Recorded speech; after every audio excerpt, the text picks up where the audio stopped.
Welcome to the hearing of the Privacy, Technology, and the Law Subcommittee.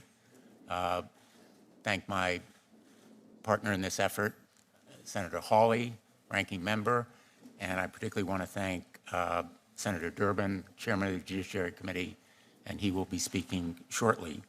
This hearing is on the oversight of artificial intelligence, the first in a series of hearings intended to write the rules of AI. Our goal is to demystify and hold accountable those new technologies to avoid some of the mistakes of the past. And now for some introductory remarks. Too often, we have seen what happens when technology outpaces regulation.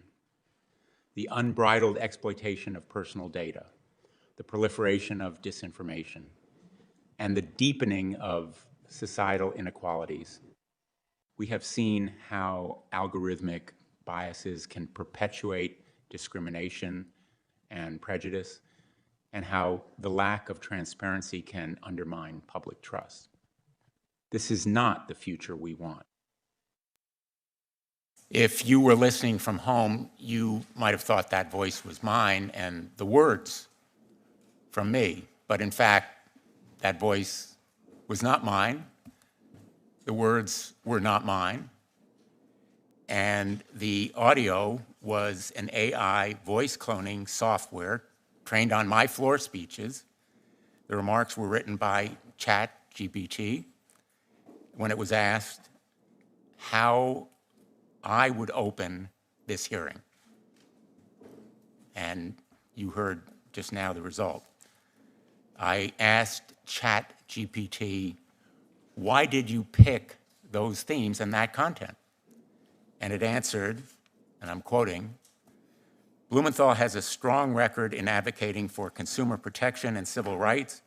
He has been vocal about issues such as data privacy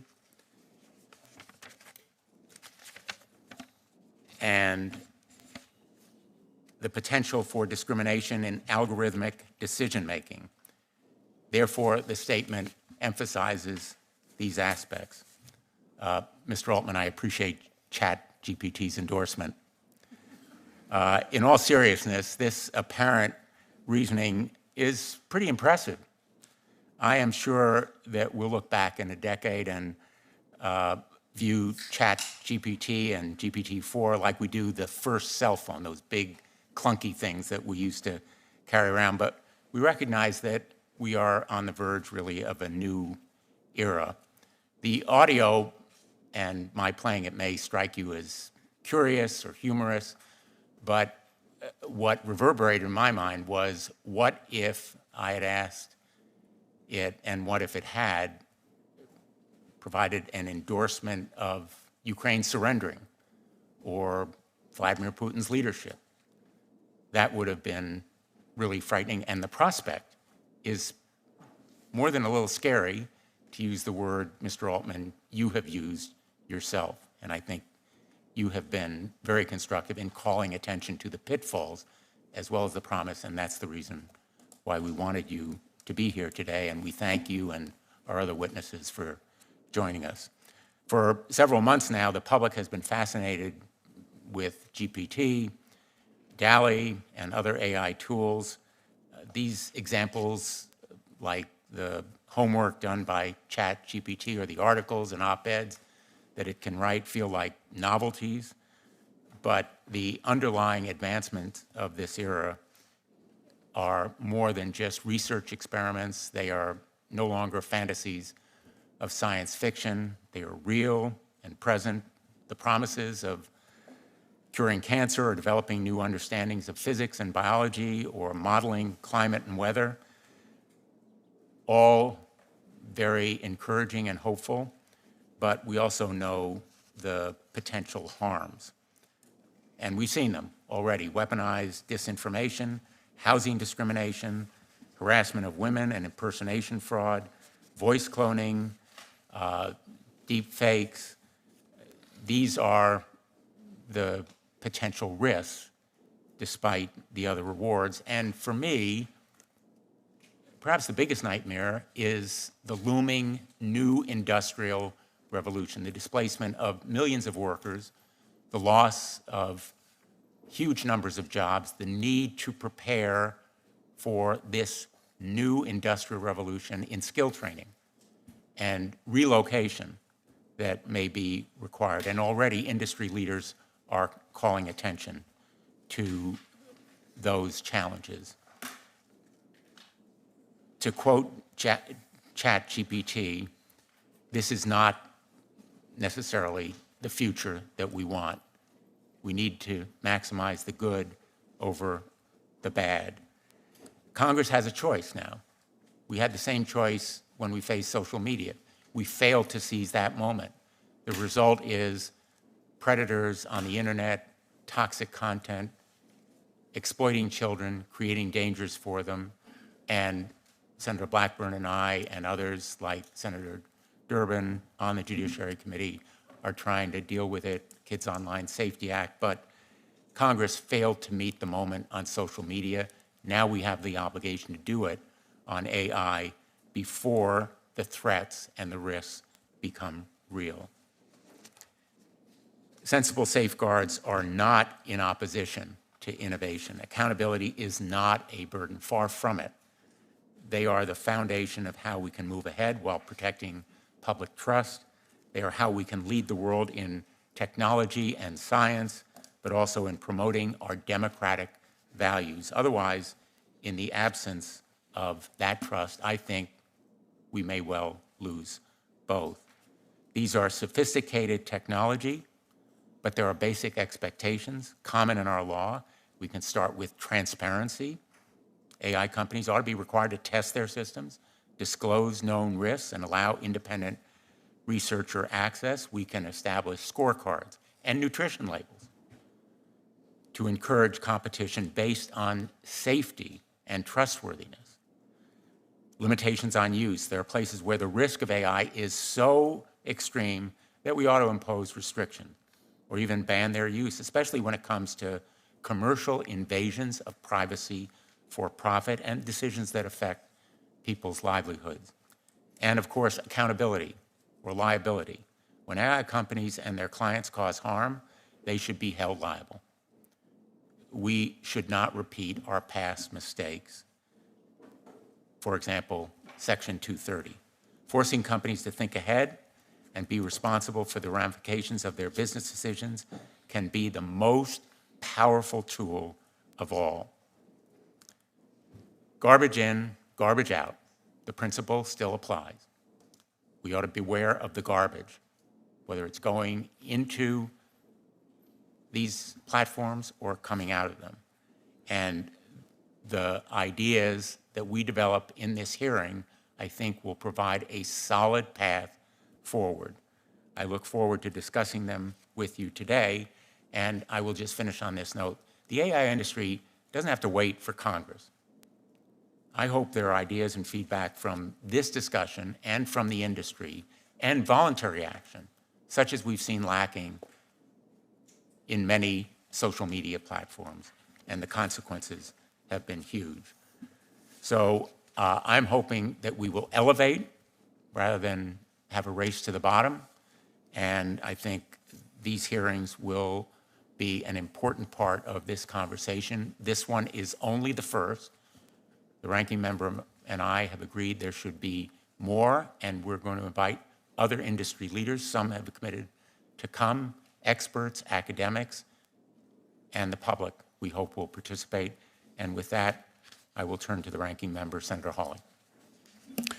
Thank you very much, Mr. Chairman. Thanks to the witnesses for being here. I appreciate that several of you had long journeys to make in order to be here. I appreciate you making the time. I look forward to your testimony. I want to thank Senator Blumenthal for convening this hearing, for being a leader on this topic. You know, a year ago, we couldn't have had this hearing because the technology that we're talking about had not burst into public consciousness. That gives us a sense, I think, of just how rapidly this technology that we're talking about today is changing and evolving and transforming our world right before our very eyes. I was talking with someone just last night, a researcher in the field of psychiatry, who was pointing out to me that the ChatGPT and generative AI, these large language models, it's really like the invention of the internet in scale, at least, and potentially far, far more significant than that.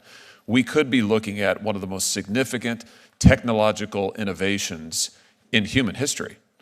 And I think my question is, what kind of an innovation is it going to be? Is it going to be like the printing press that diffused knowledge and power and learning widely across the landscape, that empowered ordinary, everyday individuals, that led to greater flourishing, that led above all to greater liberty? Or is it going to be more like the atom bomb? Huge technological breakthrough, but the consequences, severe, terrible, continue to haunt us to this day. I don't know the answer to that question. I don't think any of us in the room know the answer to that question, because I think the answer has not yet been written.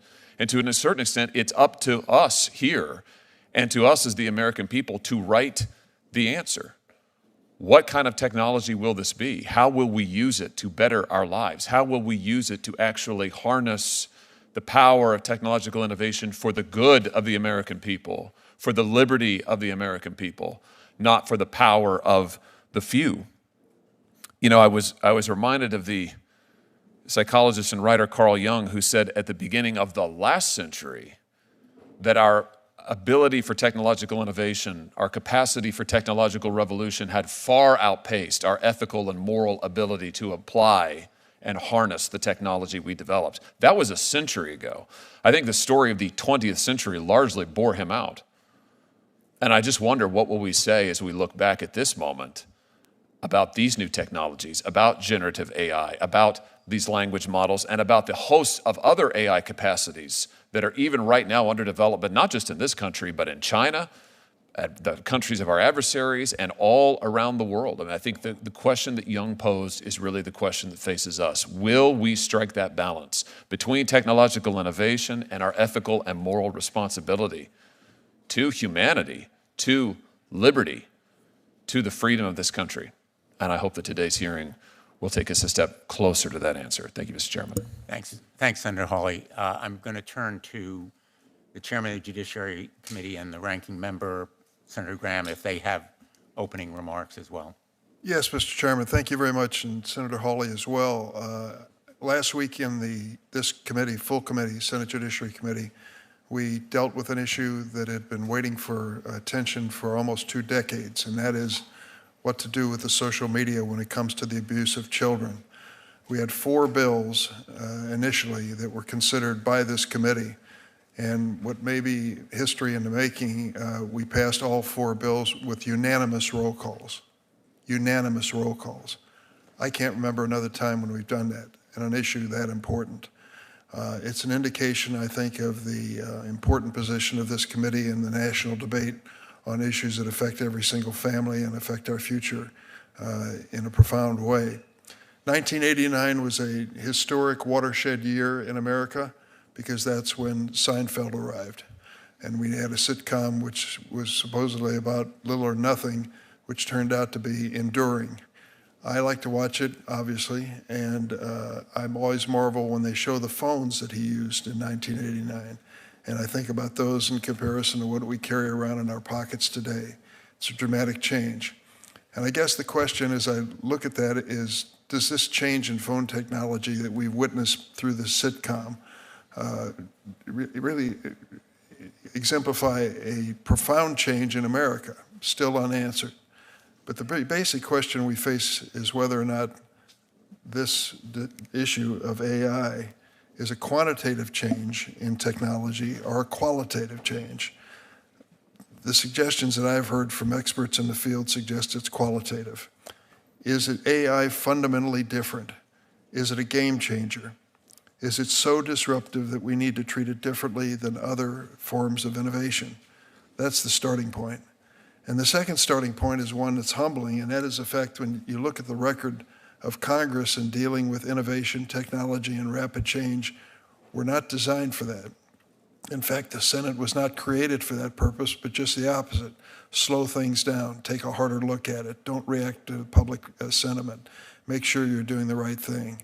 Well, I've heard of the potential, the positive potential of AI, and it is enormous.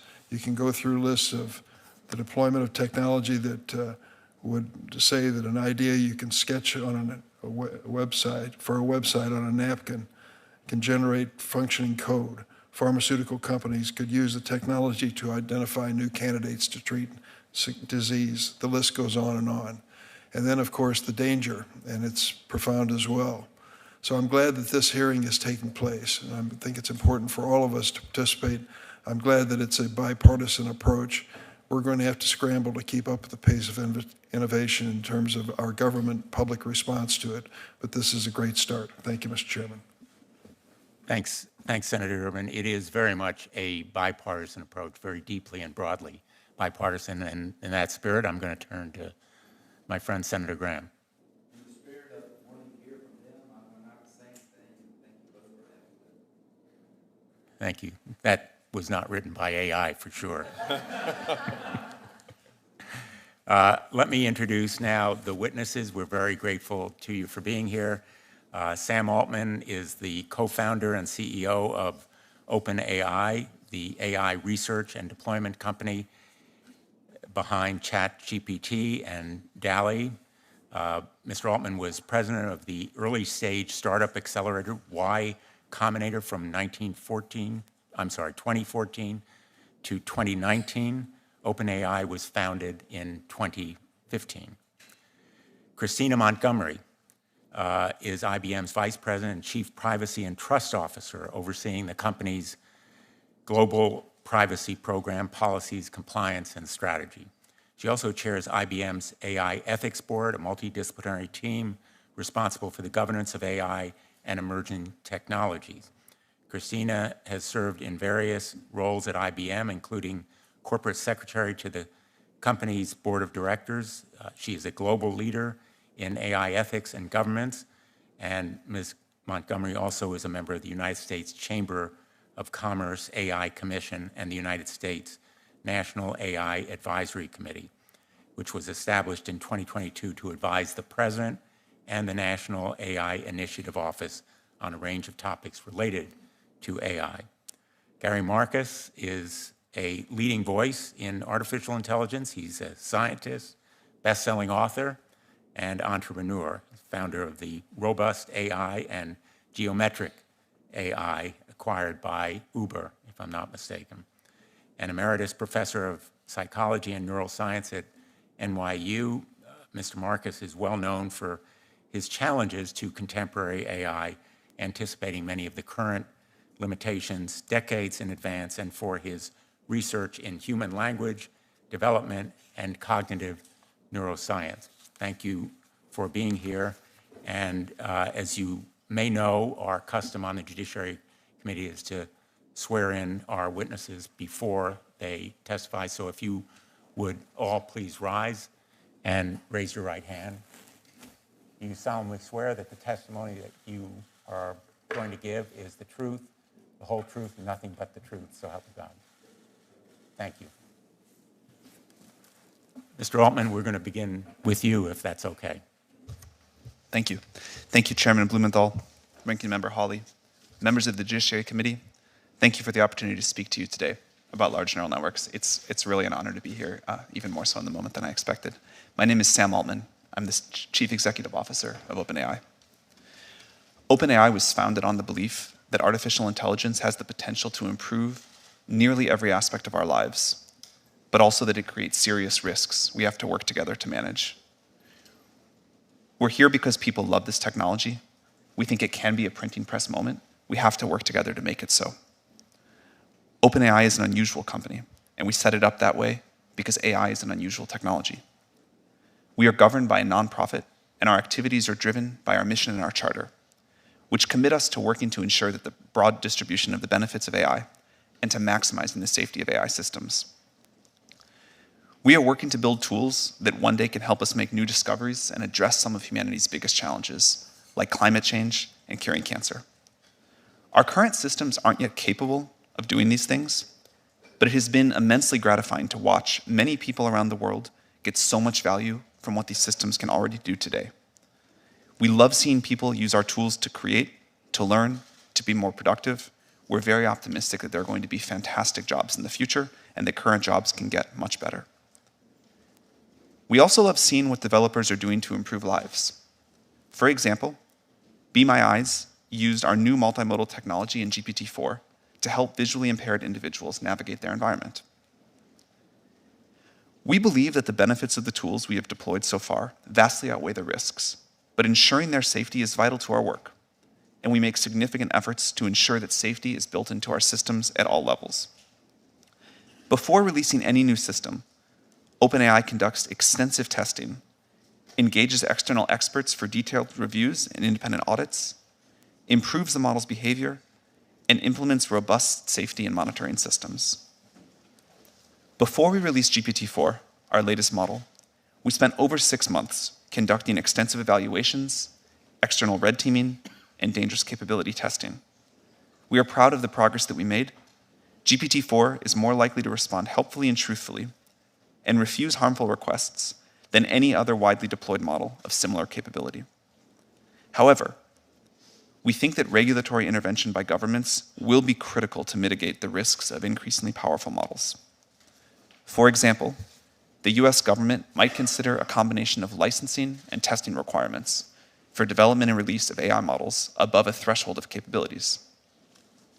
There are several other areas I mentioned in my written testimony where I believe that companies like ours can partner with governments, including ensuring that the most powerful AI models adhere to a set of safety requirements, facilitating processes to develop and update safety measures, and examining opportunities for global coordination. And as you mentioned, I think it's important that companies have their own responsibility here, no matter what Congress does. This is a remarkable time to be working on artificial intelligence. But as this technology advances, we understand that people are anxious about how it could change the way we live. We are too.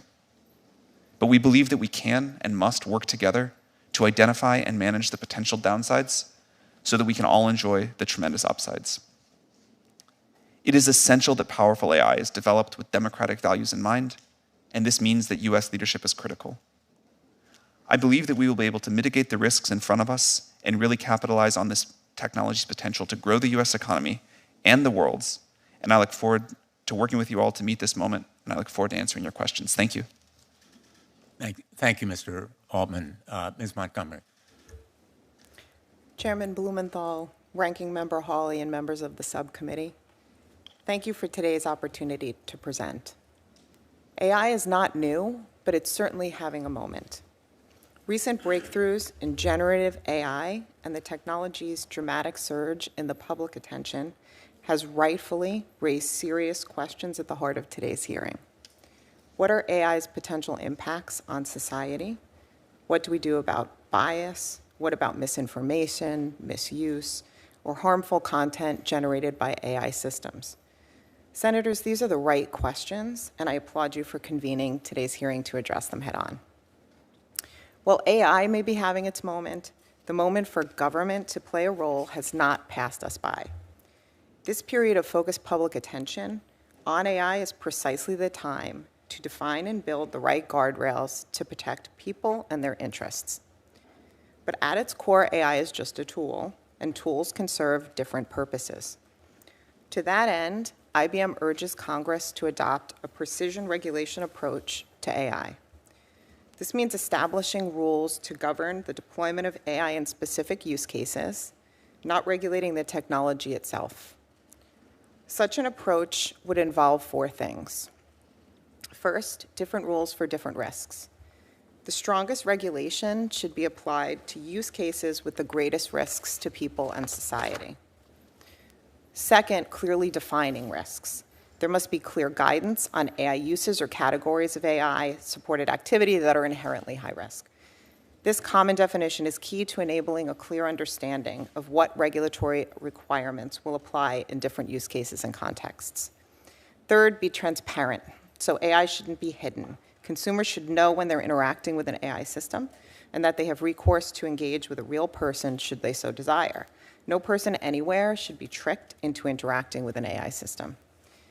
And finally, showing the impact. For higher risk use cases, companies should be required to conduct impact assessments that show how their systems perform against tests for bias and other ways that they could potentially impact the public and to attest that they've done so.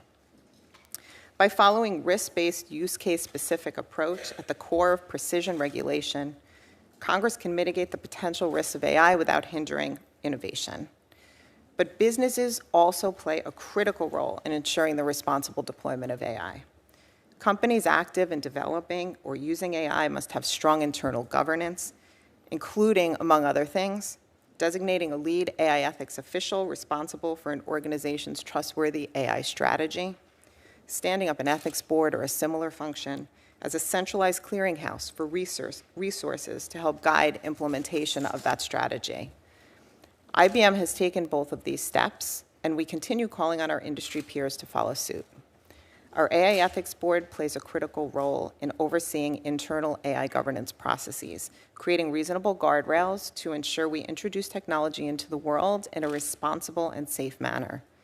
It provides centralized governance and accountability while still being flexible enough to support decentralized initiatives across IBM's global operations. We do this because we recognize that society grants our license to operate. And with AI, the stakes are simply too high. We must build, not undermine the public trust. The era of AI cannot be another era of move fast and break things. But we don't have to slam the brakes on innovation either. These systems are within our control today, as are the solutions. What we need at this pivotal moment is clear, reasonable policy and sound guardrails. These guardrails should be matched with meaningful steps by the business community to do their part. Congress and the business community must work together to get this right. The American people deserve no less. Thank you for your time, and I look forward to your questions. Thank you. Professor Marcus.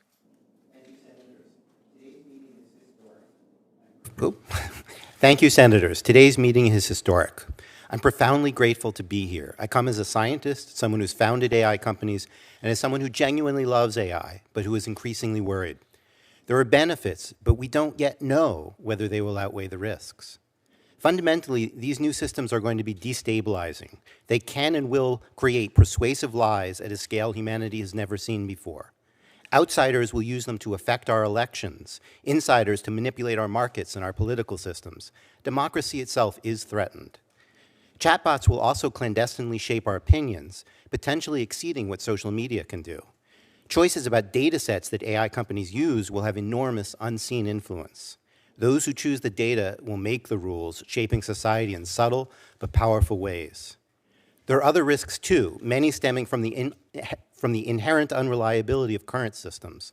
A law professor, for example, was accused by a chatbot of sexual harassment, untrue, and it pointed to a Washington Post article that didn't even exist. The more that that happens, the more that anybody can deny anything. As one prominent lawyer told me on Friday, defendants are starting to claim that plaintiffs are making up legitimate evidence.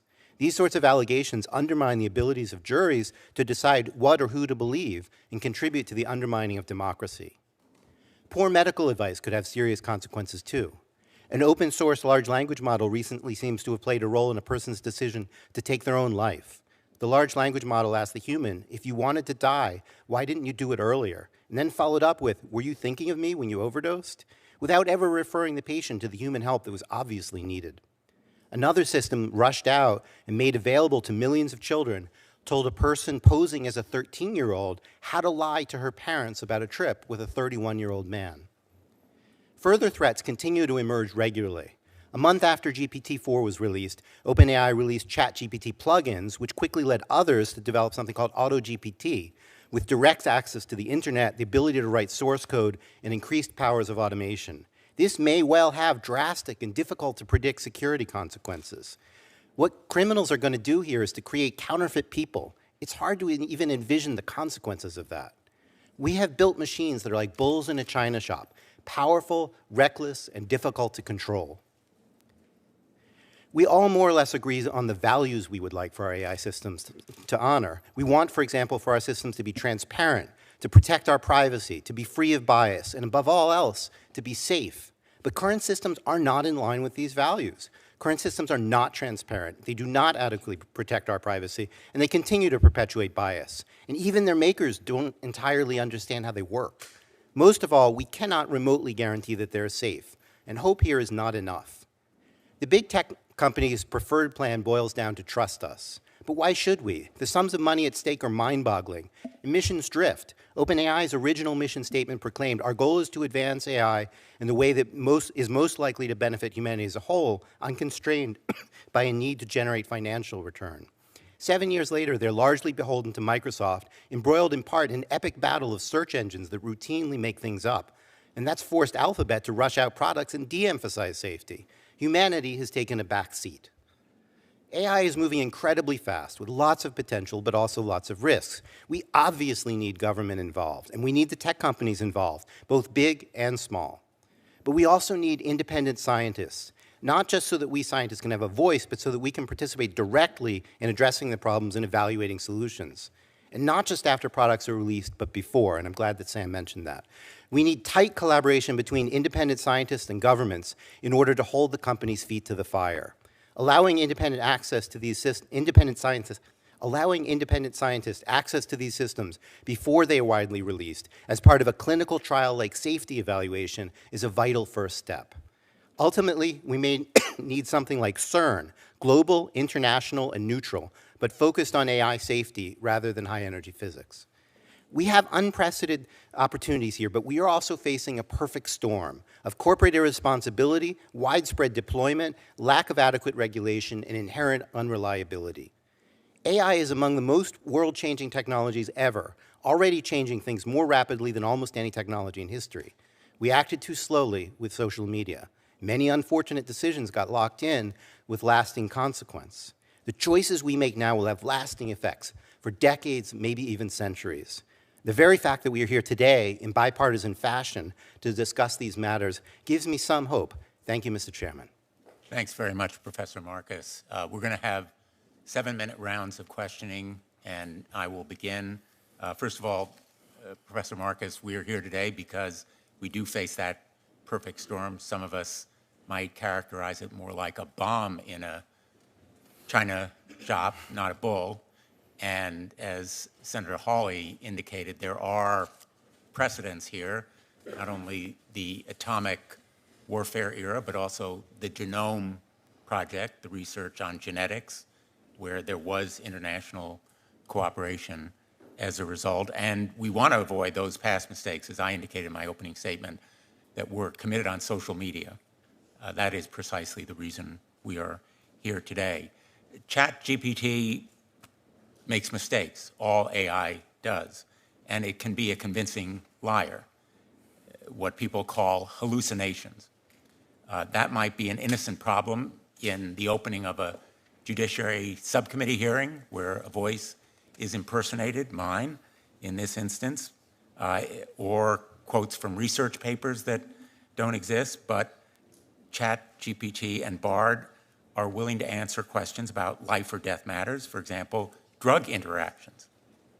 And those kinds of mistakes can be deeply damaging. I'm interested in how we can have reliable information about the accuracy and trustworthiness of these models and how we can create competition and consumer disclosures that reward greater accuracy. The National Institutes of Standards and Technology actually already has an AI accuracy test, the face recognition vendor test.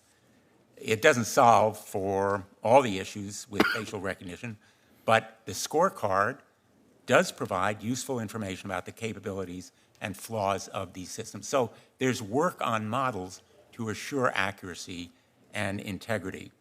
My question, let me begin with you, Mr. Altman, is should we consider independent testing labs to provide scorecards and nutrition labels, or the equivalent of nutrition labels, packaging that indicates to people whether or not the content can be trusted, what the ingredients are, and what the garbage going in may be, because it could result in garbage going out?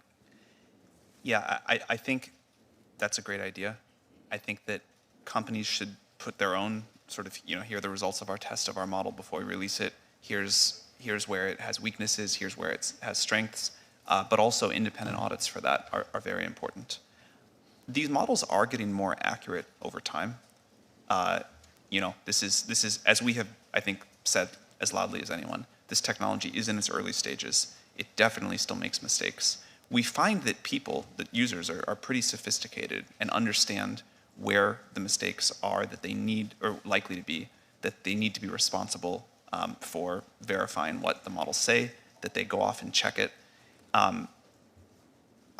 worry that as the models get better and better, the users can have sort of less and less of their own discriminating thought process around it. But I think users are more capable than we often give them credit for in conversations like this. I think a lot of disclosures, which if you've used ChatGPT, you'll see about the inaccuracies of the model, are also important. And I'm excited for a world where companies publish with the models information about how they behave, where the inaccuracies are, and independent agencies or companies provide that as well. I think it's a great idea. I alluded in my opening remarks to the jobs issue, the economic effects on employment. I think you have said, in fact, and I'm going to quote, development of superhuman machine intelligence is probably the greatest threat to the continued existence of humanity, end quote. You may have had in mind the effect on jobs, which is really my biggest nightmare in the long term. Let me ask you what your biggest nightmare is and whether you share that concern. Like with all technological revolutions, I expect there to be significant impact on jobs, but exactly what that impact looks like is very difficult to predict. If we went back to the other side of a previous technological revolution, talking about the jobs that exist on the other side, you can go back and read books of this. It's what people said at the time. It's difficult.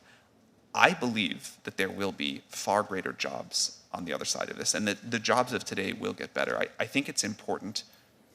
First of all, I think it's important to understand and think about GPT-4 as a tool, not a creature, which is easy to get confused, and it's a tool that people have a great deal of control over and how they use it.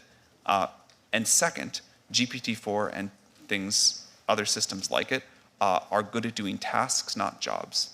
And so you see already people that are using GPT-4 to do their job much more efficiently by helping them with tasks. Now, GPT-4 will, I think, entirely automate away some jobs, and it will create new ones that we believe will be much better. This happens, again, my understanding of the history of technology is one long technological revolution, not a bunch of different ones put together, but this has been continually happening. As our quality of life raises and as machines and tools that we create can help us live better lives, the bar raises for what we do, and our human ability and what we spend our time going after goes after more ambitious, more satisfying projects. So there will be an impact on jobs. We try to be very clear about that, and I think it will require partnership between the industry and government, but mostly action by government to figure out how we want to mitigate that. But I'm very optimistic about how great the jobs of the future will be. Thank you.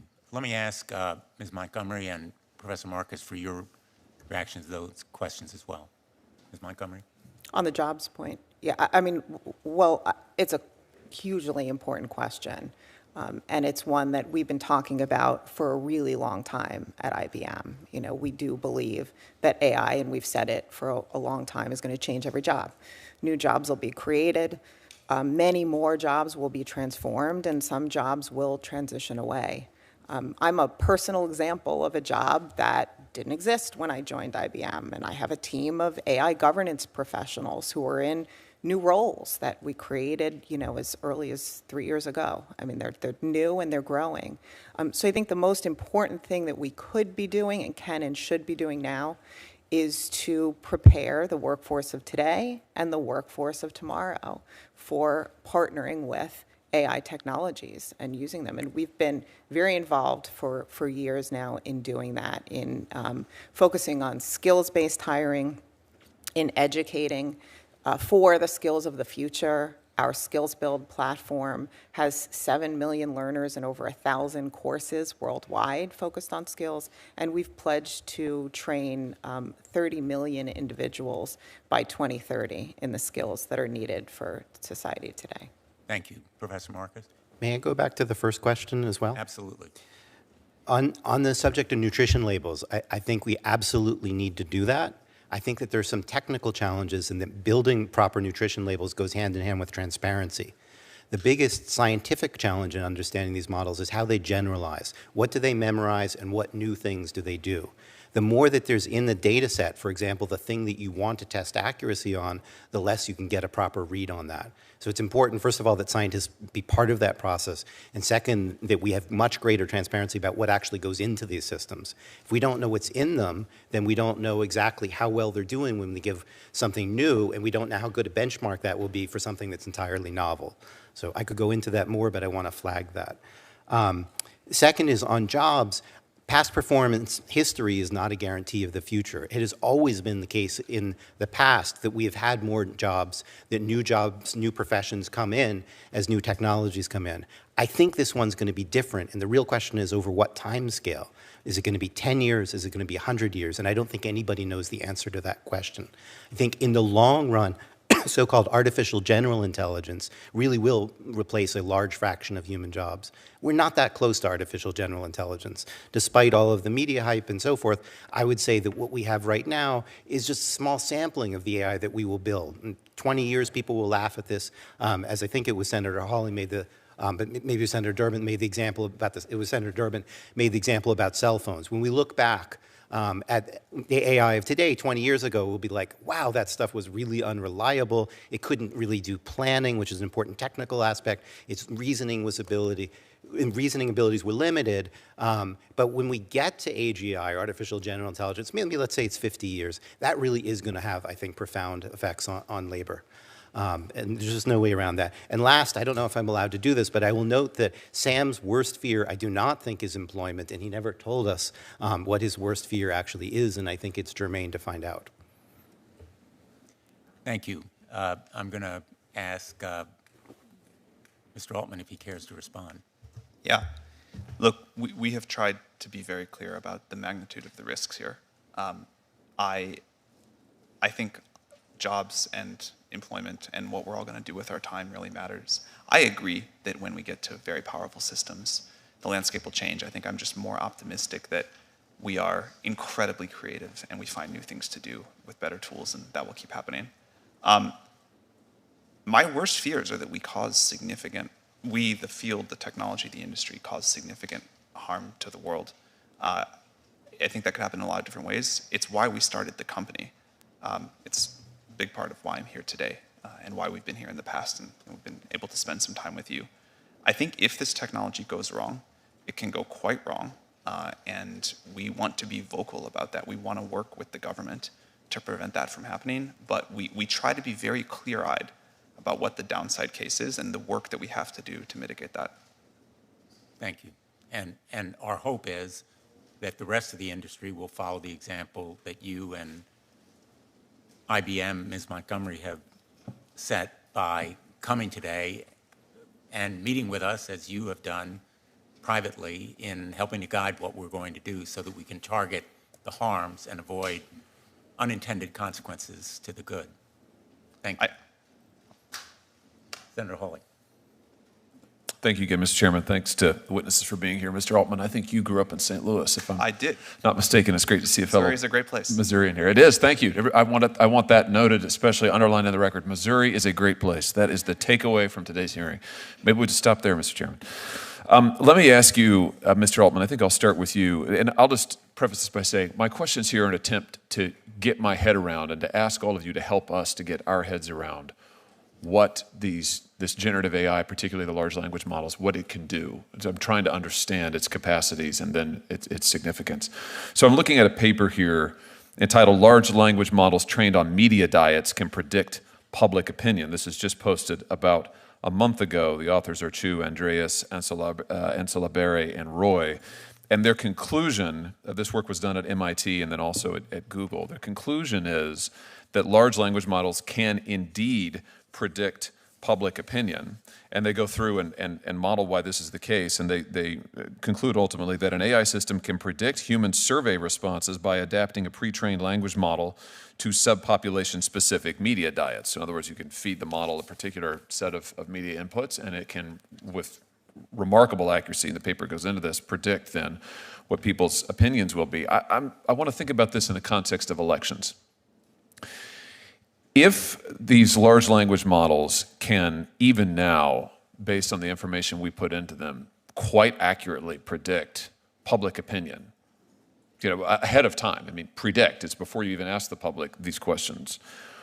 What will happen when entities, whether it's corporate entities or whether it's governmental entities or whether it's campaigns or whether it's foreign actors, take this survey information, these predictions about public opinion, and then fine-tune strategies to elicit certain responses, certain behavioral responses? I mean, we already know, this committee has heard testimony, I think 3 years ago now, about the effect of something as prosaic, it now seems, as Google search, the effect that this has on voters in an election, particularly undecided voters in the final days of an election who may try to get information from Google search, and what an enormous effect the ranking of the Google search, the articles that it returns, has come an enormous effect on an undecided voter. This, of course, is orders of magnitude, far more powerful, far more significant, far more directive, if you like. So, Mr. Altman, maybe you can help me understand here what some of the significance of this is. Should we be concerned about models that can, large language models, that can predict survey opinion and then can help organizations, entities fine-tune strategies to elicit behaviors from voters? Should we be worried about this for our elections? Yeah. Thank you, Senator Hawley, for the question. It's one of my areas of greatest concern, the more general ability of these models to manipulate, to persuade, to provide sort of one-on-one interactive disinformation. I think that's like a broader version of what you're talking about, but given that we're going to face an election next year and these models are getting better, I think this is a significant area of concern. I think there's a lot of policies that companies can voluntarily adopt, and I'm happy to talk about what we do there. I do think some regulation would be quite wise on this topic.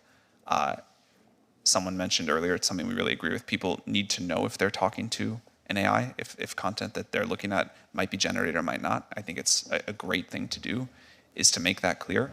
I think we also will need rules, guidelines about what's expected in terms of disclosure from a company providing a model that could have these sorts of abilities that you talk about. So I'm nervous about it. I think people are able to adapt quite quickly. When Photoshop came onto the scene a long time ago, for a while people were really quite fooled by Photoshopped images, and then pretty quickly developed an understanding that images might be Photoshopped. This will be like that, but on steroids. And the interactivity, the ability to really model, predict humans well, as you talked about, I think is going to require a combination of companies doing the right thing, regulation, and public education. Professor Marcus, do you want to address this? Yeah, I'd like to add two things. One is in the appendix to my remarks, I have two papers to make you even more concerned. One is in the Wall Street Journal just a couple days ago called "Help, My Political Beliefs Were Altered by a Chatbot." And I think the scenario you raised was that we might basically observe people and use surveys to figure out what they're saying. But as Sam just acknowledged, the risk is actually worse, that the systems will directly, maybe not even intentionally, manipulate people. And that was the thrust of the Wall Street Journal article. And it links to an article that I've also linked to called "Interacting," and it's not yet published, not yet peer-reviewed, "Interacting with Opinionated Language Models Changes Users' Views." And this comes back ultimately to data. One of the things that I'm most concerned about with GPT-4 is that we don't know what it's trained on. I guess Sam knows, but the rest of us do not. And what it is trained on has consequences for essentially the biases of the system. We could talk about that in technical terms.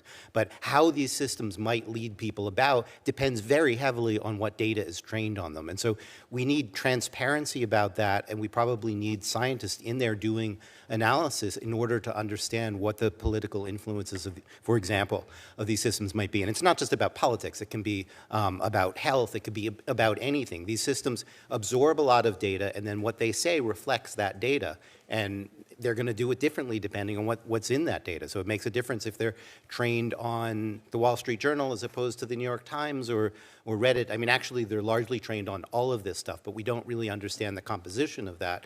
And so we have this issue of potential manipulation. And it's even more complex than that because it's subtle manipulation. People may not be aware of what's going on. That was the point of both the Wall Street Journal article and the other article that I called your attention to. Let me ask you about AI systems trained on personal data, the kind of data that, for instance, the social media companies, the major platforms, Google, Meta, et cetera, collect on all of us routinely. And we've had many a chat about this in this committee over many a year now, but the massive amounts of data, personal data, that the companies have on each one of us. An AI system that is trained on that individual data, that knows each of us better than ourselves, and also knows the billions of data points about human behavior, human language interaction generally. Can't we foresee an AI system that is extraordinarily good at determining what will grab human attention and what will keep an individual's attention? And so for the war for attention, the war for clicks that is currently going on all of these platforms, that's how they make their money. I'm just imagining an AI system, these AI models supercharging that war for attention such that we now have technology that will allow individual targeting of a kind we have never even imagined before, where the AI will know exactly what Sam Altman finds attention-grabbing. We'll know exactly what Josh Hawley finds attention-grabbing. We'll be able to grab our attention and then elicit responses from us in a way that we have heretofore not even been able to imagine. Should we be concerned about that for its corporate applications, for the monetary applications, for the manipulation that could come from that? Mr. Altman. Yes, we should be concerned about that. To be clear, OpenAI does not, we're not off, we don't have an ad-based business model, so we're not trying to build up these profiles of our users. We're not trying to get them to use it more. Actually, we'd love it if they use it less because we don't have enough GPUs.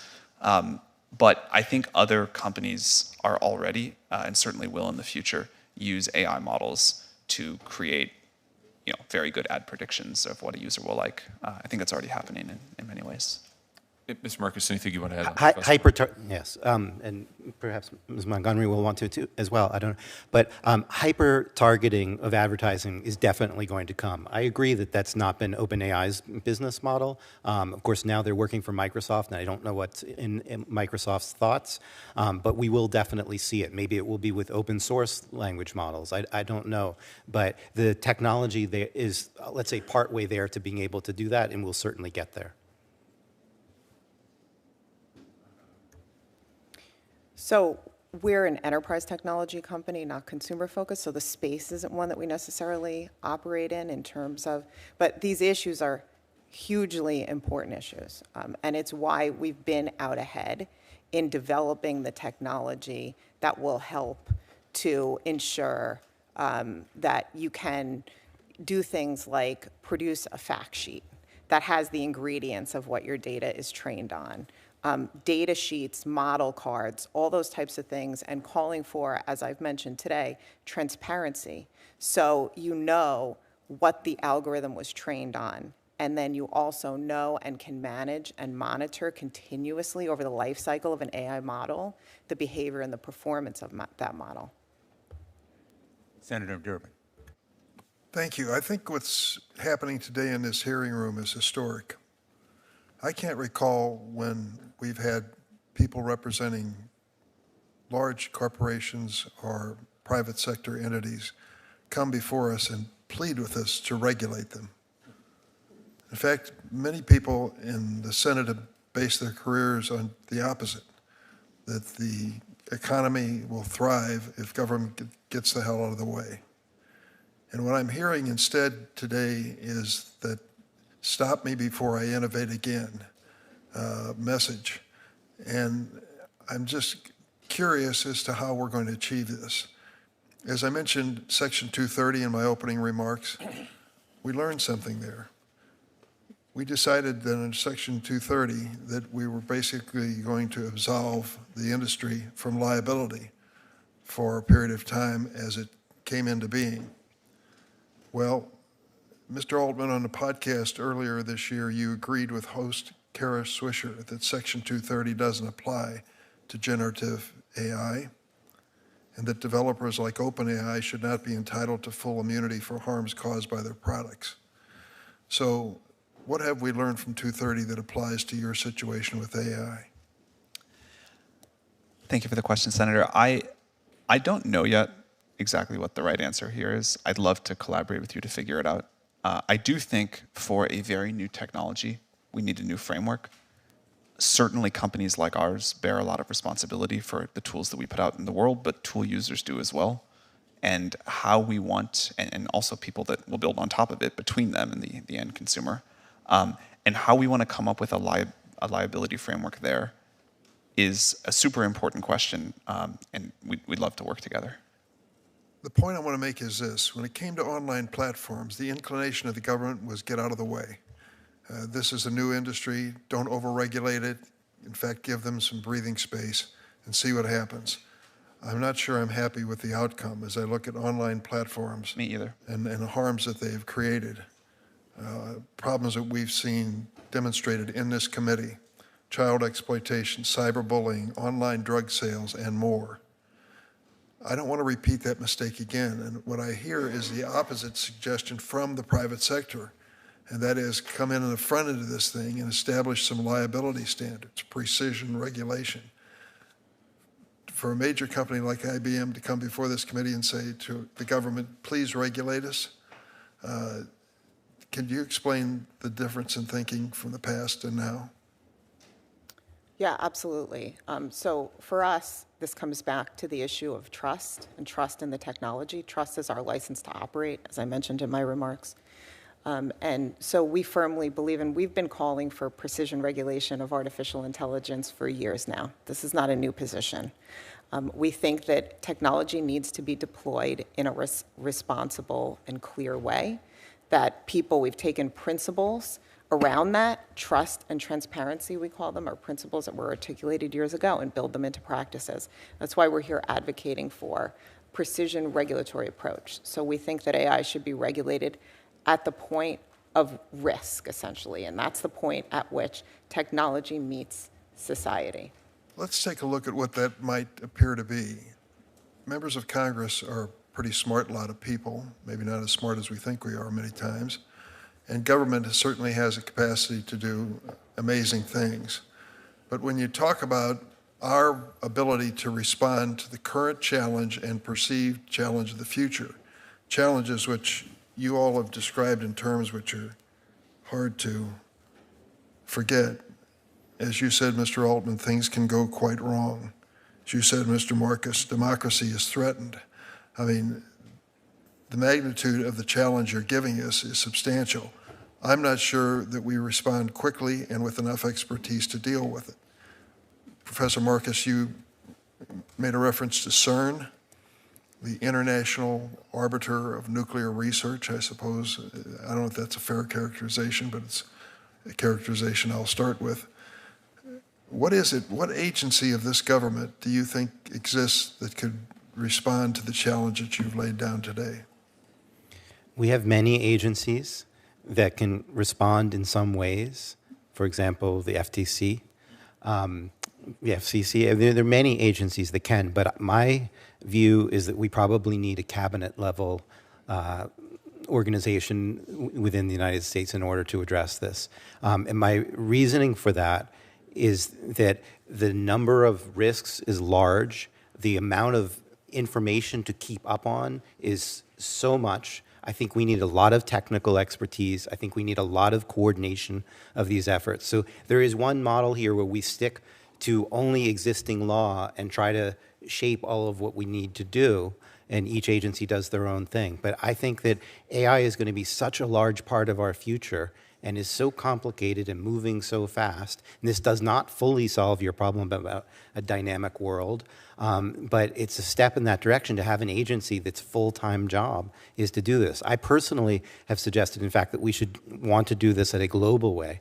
I wrote an article in The Economist. I have a link in here, an invited essay for The Economist, suggesting we might want an international agency for AI. That's the point I wanted to go to next, and that is the fact that I'll get it aside from the CERN and nuclear examples because government was involved in that from day one, at least in the United States. Yeah. But now we're dealing with innovation which doesn't necessarily have a boundary. We may create a great U.S. agency, and I hope that we do, that may have jurisdiction over U.S. corporations and U.S. activity. but doesn't have a thing to do with what's going to bombard us from outside the United States. How do you give this international authority the authority to regulate in a fair way for all entities involved in AI? I think that's probably over my pay grade. I would like to see it happen, and I think it may be inevitable that we push there. I mean, I think the politics behind it are obviously complicated. I'm really heartened by the degree to which this room is bipartisan and supporting the same things, and that makes me feel like it might be possible. I would like to see the United States take leadership in such an organization. It has to involve the whole world and not just the US to work properly. I think even from the perspective of the companies, it would be a good thing. So the companies themselves do not want a situation where you take these models, which are expensive to train, and you have to have 190 some of them, one for every country. That wouldn't be a good way of operating. When you think about the energy costs alone, just for training these systems, it would not be a good model if every country has its own policies, and for each jurisdiction, every company has to train another model, and maybe different states are different. So Missouri and California have different rules. And so then that requires even more training of these expensive models with huge climate impact. And I mean, it would be very difficult for the companies to operate if there was no global coordination. And so I think that we might get the companies on board if there's bipartisan support here, and I think there's support around the world, that it is entirely possible that we could develop such a thing. But obviously there are many nuances here of diplomacy that are over my pay grade. I would love to learn from you all to try to help make that happen. Mr. Altman, Can I weigh in just briefly? briefly, please. I want to echo support for what Mr. Marcus said. I think the U.S. should lead here and do things first, but to be effective, we do need something global. As you mentioned, this can happen everywhere. There is precedent. I know it sounds naive to call for something like this, and it sounds really hard. There is precedent. We've done it before with the IAEA. We've talked about doing it for other technologies. Given what it takes to make these models, the chip supply chain, the sort of limited number of competitive GPUs, the power the US has over these companies, I think there are paths to the US setting some international standards that other countries would need to collaborate with and be part of that are actually workable, even though it sounds on its face like a impractical idea. And I think it would be great for the world. Thank you, Mr. Chairman. Thank you. Thanks, Senator Durbin. And in fact, I think we're going to hear more about what Europe is doing. The European Parliament already is acting on an AI Act. On social media, Europe is ahead of us. We need to be in the lead. I think your point is very well taken. Let me turn to Senator Graham. Senator Blackburn. Thank you, Mr. Chairman, and thank you all for being here with us today. I put into my ChatGPT account, should Congress regulate AI ChatGPT, and it gave me 4 pros, 4 cons, and says, ultimately, the decision rests with Congress and deserves careful consideration. So on Seems that, reasonable. it was very balanced. I recently visited with the Nashville Technology Council. I represent Tennessee. And of course, you had people there from healthcare, financial services, logistics, educational entities, and they're concerned about what they see happening with AI, with the utilizations for their companies. Ms. Montgomery, similar to you, they've got healthcare people are looking at disease analytics, they're looking at predictive diagnosis, how this can better the outcomes for patients. Logistics industry looking at ways to save time and money and yield efficiencies. You've got financial services that are saying, how does this work with quantum? How does it work with blockchain? How can we use this? But I think as we have talked with them, Mr. Chairman, one of the things that continues to come up is, yes, Professor Marcus, as you were saying, the EU, different entities are ahead of us in this, but we have never established a federally given preemption for online privacy, for data security, and put some of those foundational elements in place, which is something that we need to do as we look at this. And it will require that Commerce Committee, Judiciary Committee decide how we move forward so that people own their virtual you. And Mr. Altman, I was glad to see last week that your OpenAI models are not going to be trained using consumer data. I think that that is important, and if we have a second round, I've got a host of questions for you on data security and privacy. But I think it's important to let people control their virtual you, their information in these settings. And I want to come to you on music and content creation, because we've got a lot of songwriters and artists, and I think we have the best creative community on the face of the earth there in Tennessee. And they should be able to decide if their copyrighted songs and images are going to be used to train these models.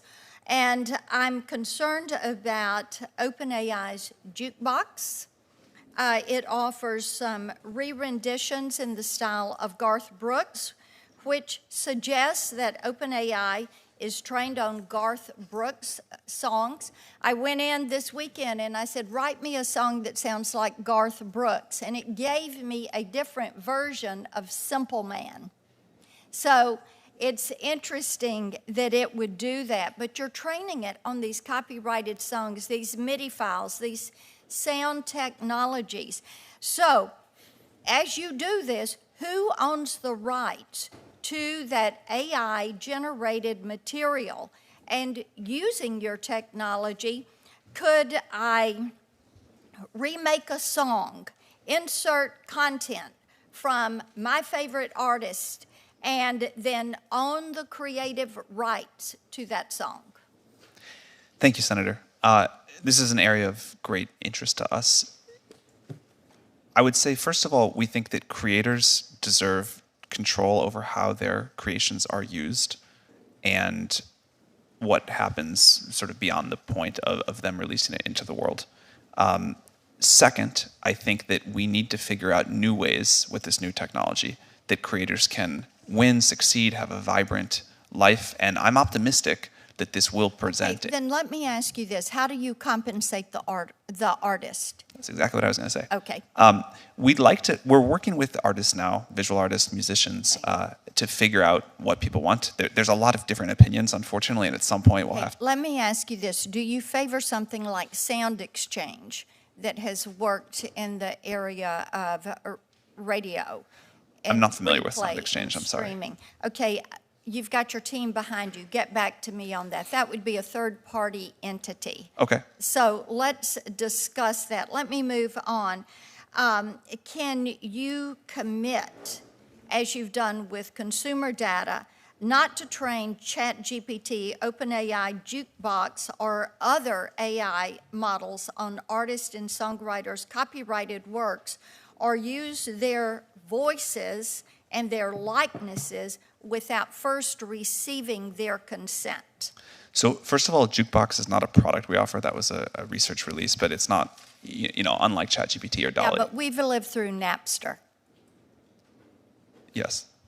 But that was something that really cost a lot of artists a lot of money. Oh, I understand. Yeah, for sure. In the digital distribution era. I don't know the numbers on Jukebox on the top of my head as a research release. I can follow up with your office, but it's not. Jukebox is not something that gets much attention or usage. It was put out to show that something's possible. Well, Senator Durbin just said, and I think it's a fair warning to you all. If we're not involved in this from the get-go, and you all already are a long way down the path on this, but if we don't step in, then this gets away from you. So are you working with the Copyright Office? Are you considering protections for content generators and creators in generative AI? Yes, we are absolutely engaged on that. Again, to reiterate my earlier point, we think that content creators, content owners need to benefit from this technology. Exactly what the economic model is, we're still talking to artists and content owners about what they want. I think there's a lot of ways this can happen, but very clearly, no matter what the law is, the right thing to do is to make sure people get significant upside benefit from this new technology.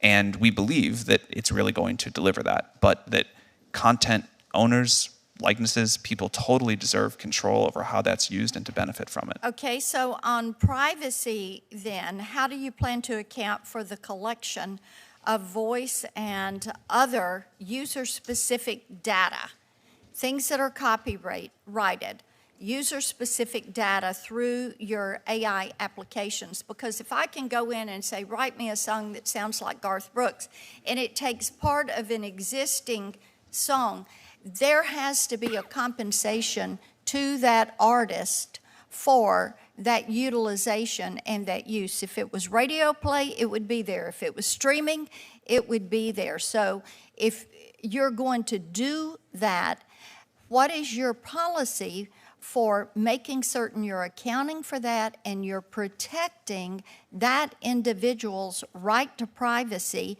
and their right to secure that data and that created work? So a few thoughts about this. Number one, we think that people should be able to say, I don't want my personal data trained on. I think that's right. That gets to a national privacy law, which many of us here on the dais are working toward getting something that we can use. Yeah, I think strong privacy. My time's expired. Let Okay. me yield back. Thank you, Mr. Chair. Thanks, Senator Blackburn. Senator Klobuchar. Thank you very much, Mr. Chairman. Senator Blackburn, I love Nashville, love Tennessee, love your music, but I will Come on say down. I used ChatGPT and just asked what are the top creative song artists of all time, and 2 of the top 3 were from Minnesota. That would be Prince and I'm sure they moved Prince to and Bob Nashville at Dylan. some point. Okay, all right. So let There's us one thing- continue One on. thing AI won't change, and you're seeing it here. All right, so on a more serious note, though, my staff and I, in my role as chair of the Rules Committee and leading a lot of the election bill, and we just introduced a bill that's Representative Yvette Clarke from New York introduced over the House, Senator Booker and Bennett and I did, on political advertisements. But that is just, of course, the tip of the iceberg. You know this from your discussions with Senator Hawley and others about the images, and my own view. Senator Graham's of Section 230 is that we just can't let people make stuff up and then not have any consequence.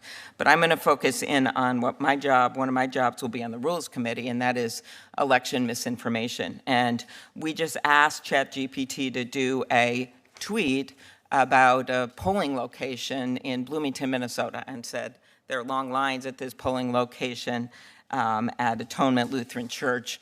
Where should we go? Now, albeit it's not an election right now, but the answer, the tweet that was drafted, was a completely fake thing. Go to 1234 Elm Street.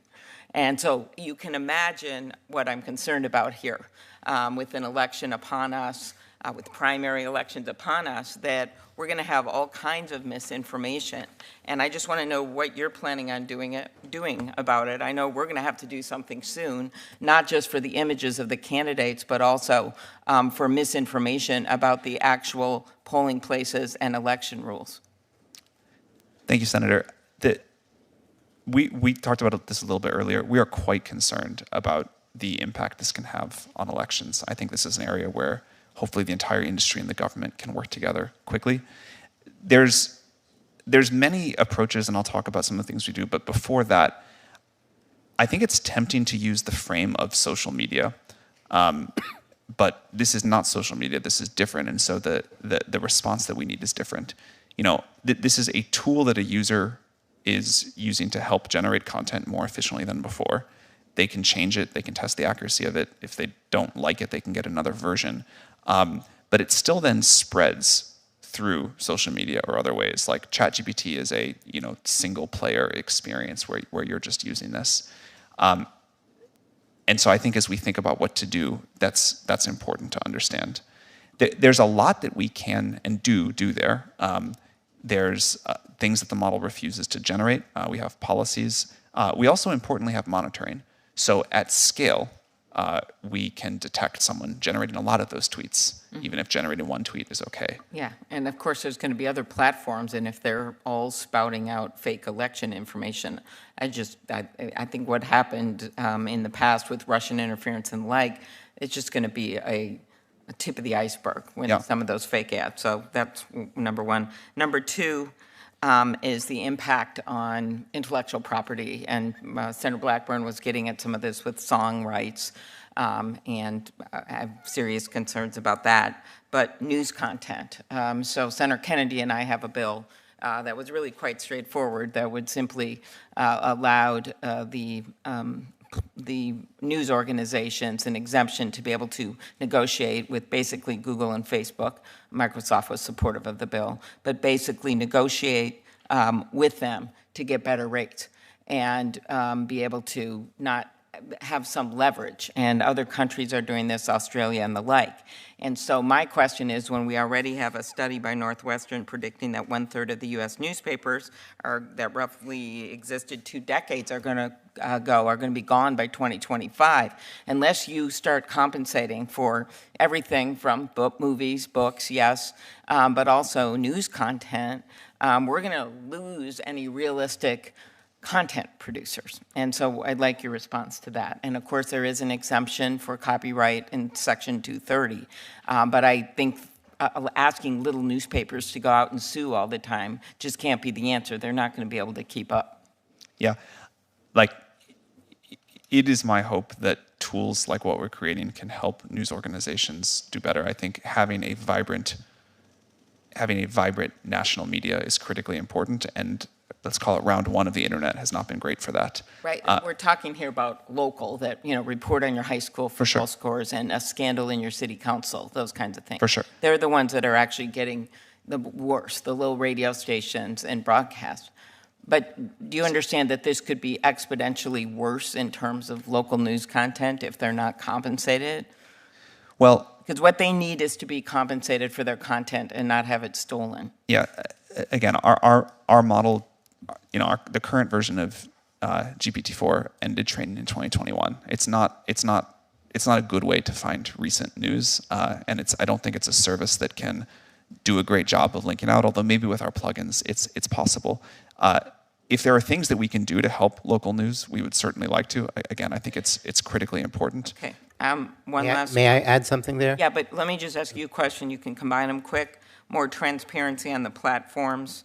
Senator Coons and Senator Cassidy and I have the Platform Accountability Transparency Act to give researchers access to this information of the algorithms and the like on social media data. Would that be helpful? And then why don't you just say yes or no, and then go at his. Transparency is absolutely critical here to understand the political ramifications, the bias ramifications, and so forth. We need transparency about the data. We need to know more about how the models work. We need to have scientists have access to them. I was just going to amplify your earlier point about local news. A lot of news is going to be generated by these systems. They're not reliable. NewsGuard already has a study, I'm sorry it's not in my appendix, but I will get it to your office, showing that something like 50 websites are already generated by bots. We're going to see much, much more of that, and it's going to make it even more competitive for the local news organizations. And so the quality of the sort of overall news market is going to decline as we have more generated content by systems that aren't actually reliable in the content they're generated.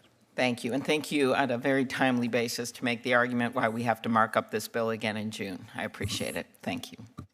Senator Graham. Thank you, Mr. Chairman, and Senator Hawley for having this. I'm trying to find out how it is different than social media and learn from the mistakes we made with social media. The idea of not suing social media companies is to allow the internet to flourish, because if I slander you, you can sue me. If you're a billboard company and you put up the slander, can you sue the billboard company? We said no.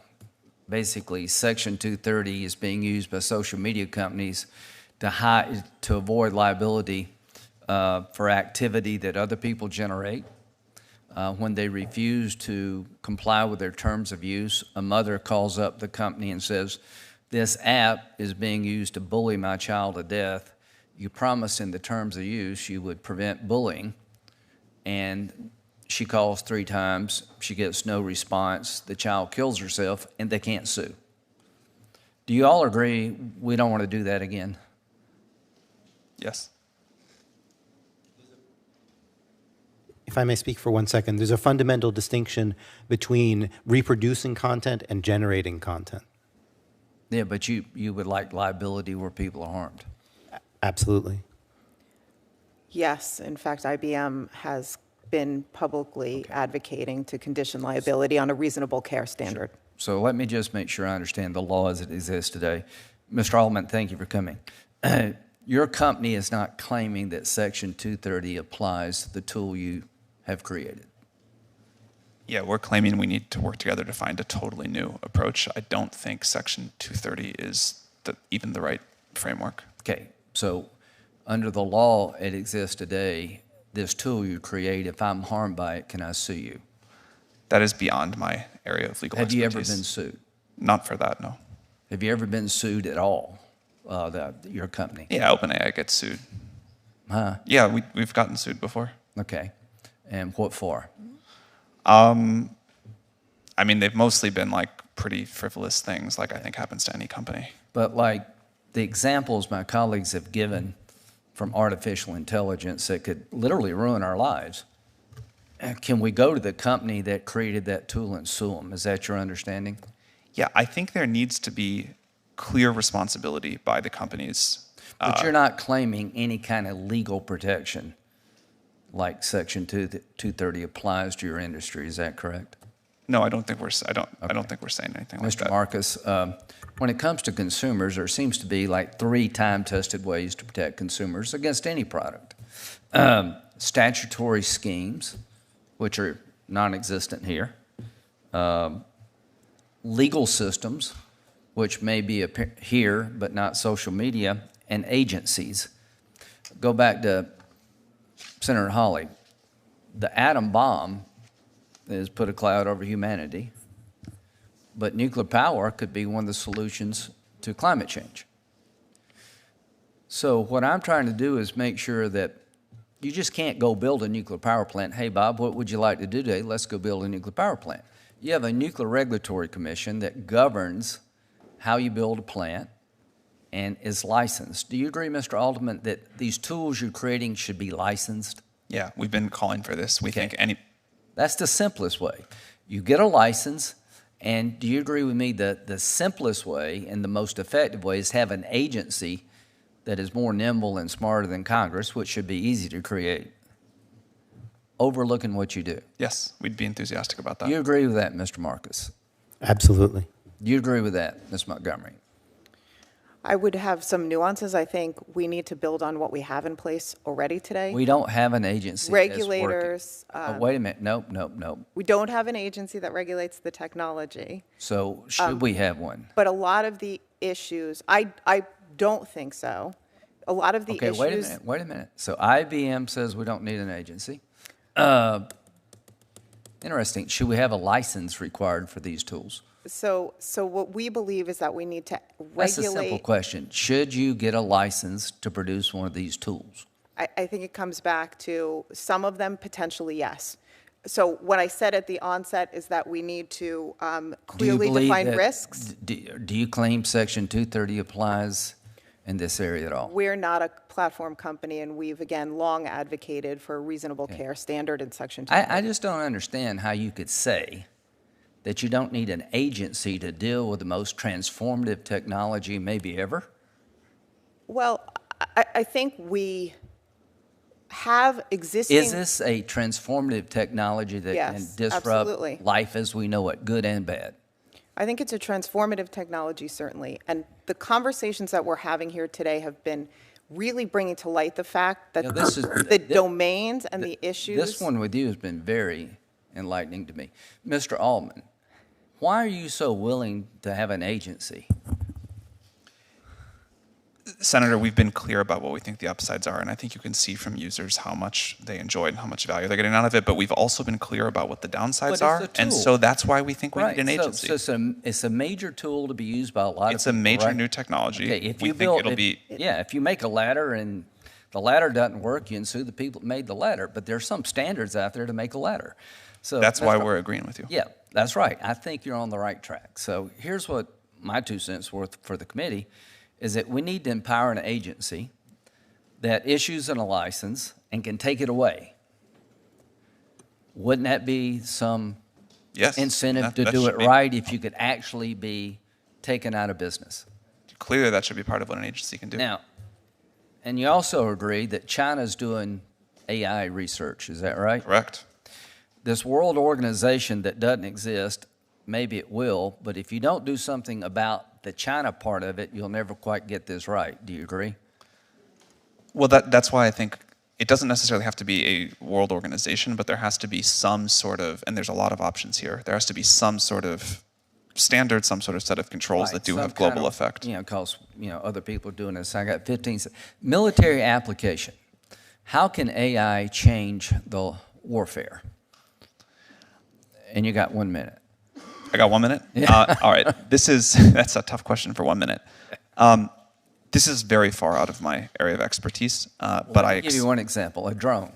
Can a drone, you can plug into a drone the coordinates and it can fly out and it goes over this target and it drops a missile on this car moving down the road and somebody's watching it. Could AI create a situation where a drone can select the target itself? I think we shouldn't allow that. Well, can it be done? Sure. Thanks. Thanks, Senator Graham. Senator Coons. Thank you, Senator Blumenthal, Senator Hawley, for convening this hearing, for working closely together to come up with this compelling panel of witnesses and beginning a series of hearings on this transformational technology. We recognize the immense promise and substantial risks associated with generative AI technologies. We know these models can make us more efficient, help us learn new skills, open whole new vistas of creativity, but we also know that generative AI can authoritatively deliver wildly incorrect information. It can hallucinate, as is often described. It can impersonate loved ones. It can encourage self-destructive behaviors, and it can shape public opinion and the outcome of elections. Congress thus far has demonstrably failed to responsibly enact meaningful regulation of social media companies with serious harms that have resulted that we don't fully understand. Senator Klobuchar referenced in her questioning a bipartisan bill that would open up social media platforms' underlying algorithms. We have struggled to even do that, to understand the underlying technology and then to move towards responsible regulation. We cannot afford to be as late to responsibly regulating generative AI as we have been to social media, because the consequences, both positive and negative, will exceed those of social media by orders of magnitude. So let me ask a few questions designed to get at both how we assess the risk, what's the role of international regulation, and how does this impact AI? Mr. Altman, I appreciate your testimony about the ways in which OpenAI assesses the safety of your models through a process of iterative deployment. The fundamental question embedded in that process, though, is how you decide whether or not a model is safe enough to deploy and safe enough to have been built and then let go into the wild. I understand one way to prevent generative AI models from providing harmful content is to have humans identify that content and then train the algorithm to avoid it. There's another approach that's called constitutional AI that gives the model a set of values or principles to guide its decision-making. Would it be more effective to give models these kinds of rules instead of trying to require or compel training the model on all the different potentials for harmful content? Thank you, Senator. It's a great question. I'd like to frame it by talking about why we deploy at all, like why we put these systems out into the world. There's the obvious answer about there's benefits and people are using it for all sorts of wonderful things and getting great value, and that makes us happy. But a big part of why we do it is that we believe that iterative deployment and giving people in our institutions and you all time to come to grips with this technology, to understand it, to find its limitations, its benefits, the regulations we need around it, what it takes to make it safe, that's really important. Going off to build a super powerful AI system in secret and then dropping it on the world all at once, I think would not go well. So a big part of our strategy is, while these systems are still relatively weak and deeply imperfect, to find ways to get people to have experience with them, to have contact with reality, and to figure out what we need to do to make it safer and better. And that is the only way that I've seen in the history of new technology and products of this magnitude to get to a very good outcome. And so that interaction with the world is very important. Now, of course, before we put something out, it needs to meet a bar of safety. And again, we spent well over 6 months with GPT-4 after we finished training it, going through all of these different things and deciding also what the standards were going to be before we put something out there, trying to find the harms that we knew about, and how to address those. One of the things that's been gratifying to us is even some of our biggest critics have looked at GPT-4 and said, wow, OpenAI made huge progress on. If you could focus briefly on whether or not a constitutional model that gives values would be worth it. I was just Down about to get to 2.5 there. minutes. All right, sorry about that. Yeah, I think giving the models values up front is an extremely important set. RLHF is another way of doing that same thing, but somehow or other you are, with synthetic data or human-generated data, you're saying here are the values, here's what I want you to reflect, or here are the wide bounds of everything that society will allow, and then within there you pick as the user, if you want value system over here or value system over there. We think that's very important. There's multiple technical approaches, but we need to give policymakers and the world as a whole the tools to say, here's the values, and implement them. Thank you, Ms. Montgomery. You serve on an AI ethics board of a long-established company that has a lot of experience with AI. I'm really concerned that generative AI technologies can undermine the faith of democratic values and the institutions that we have. The Chinese are insisting that AI, as being developed in China, reinforce the core values of the Chinese Communist Party and the Chinese system. And I'm concerned about how we promote AI that reinforces and strengthens open markets, open societies, and democracy. In your testimony, you're advocating for AI regulation tailored to the specific way the technology is being used, not the underlying technology itself. And the EU is moving ahead with an AI Act which categorizes AI products based on level of risk. You all, in different ways, have said that you view elections and the shaping of election outcomes and disinformation that can influence elections as one of the highest risk cases, one that's entirely predictable. We have attempted, so far unsuccessfully, to regulate social media after the demonstrably harmful impacts of social media on our last several elections. What advice do you have for us about what kind of approach we should follow and whether or not the EU direction is the right one to pursue? Yeah, the conception of the EU AI Act is very consistent with this concept of precision regulation, where you're regulating the use of the technology in context. So absolutely, that approach makes a ton of sense. It's what I advocated for at the onset. Different rules for different risks. So in the case of elections, absolutely any algorithm being used in that context should be required to have disclosure around the data being used, the performance of the model, anything along those lines is really important. Guardrails need to be in place. And on the point, just come back to the question of whether we need an independent agency. I think we don't want to slow down regulation to address real risks right now, right? So we have existing regulatory authorities in place who have been clear that they have the ability to regulate in their respective domains. A lot of the issues we're talking about today span multiple domains, elections and the like. So, if I could, I'll just assert that those existing regulatory bodies and authorities are under-resourced and lack many of the statutory and regulatory powers that they need. Correct. We have failed to deliver on data privacy, even though industry has been asking us to regulate data privacy.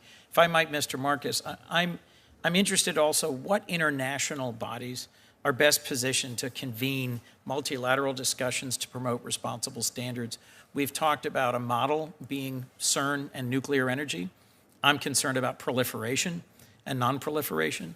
We've also talked, I would suggest that the IPCC, a UN body, helped at least provide a scientific baseline of what's happening in climate change so that even though we may disagree about strategies, globally we've come to a common understanding of what's happening and what should be the direction of intervention. I'd be interested, Mr. Marcus, if you could just give us your thoughts on who's the right body internationally to convene a conversation and one that could also reflect our values.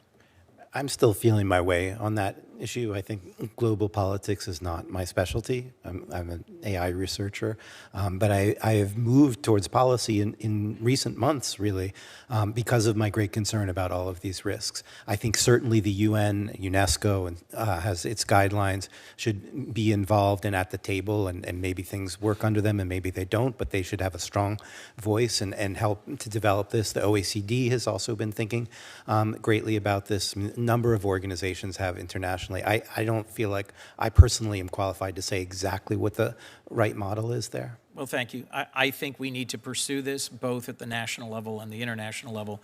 I'm the chair of the IP subcommittee of the Judiciary Committee. In June and July, we will be having hearings on the impact of AI on patents and copyrights. You can already tell from the questions of others, there will be a lot of interest. I look forward to following up with you about that topic. I know, Mr. Chairman, I look forward to helping as much as possible. Thank you very much. Thanks, Senator Coons. Senator Kennedy. Thank you all for being here. Permit me to share with you 3 hypotheses that I would like you to assume for the moment to be true. Hypothesis number 1, many members of Congress do not understand artificial intelligence. Hypothesis number 2, that absence of understanding may not prevent Congress from plunging in with enthusiasm and trying to regulate this technology in a way that could hurt this technology. Hypothesis number 3 that I would like you to assume. There is likely a berserk wing of the artificial intelligence community that intentionally or unintentionally could use artificial intelligence to kill all of us and hurt us the entire time that we are dying. Assume all of those to be true. Please tell me in plain English 2 or 3 reforms, regulations, if any, that you would implement if you were queen or king for a day. Ms. Montgomery. I think it comes back again to transparency and explainability in AI. We absolutely need to know and have companies attest. What do you mean by transparency? So disclosure of the data that's used to train AI, disclosure of the model and how it performs, and making sure that there's continuous governance over these models, that we are the leading edge in terms Governance of that by regulation. whom? Technology governance, organizational governance, rules and clarification that are needed that this Which rules? Congress. I mean, this is your chance, folks, to tell us how to get this right. Please use it.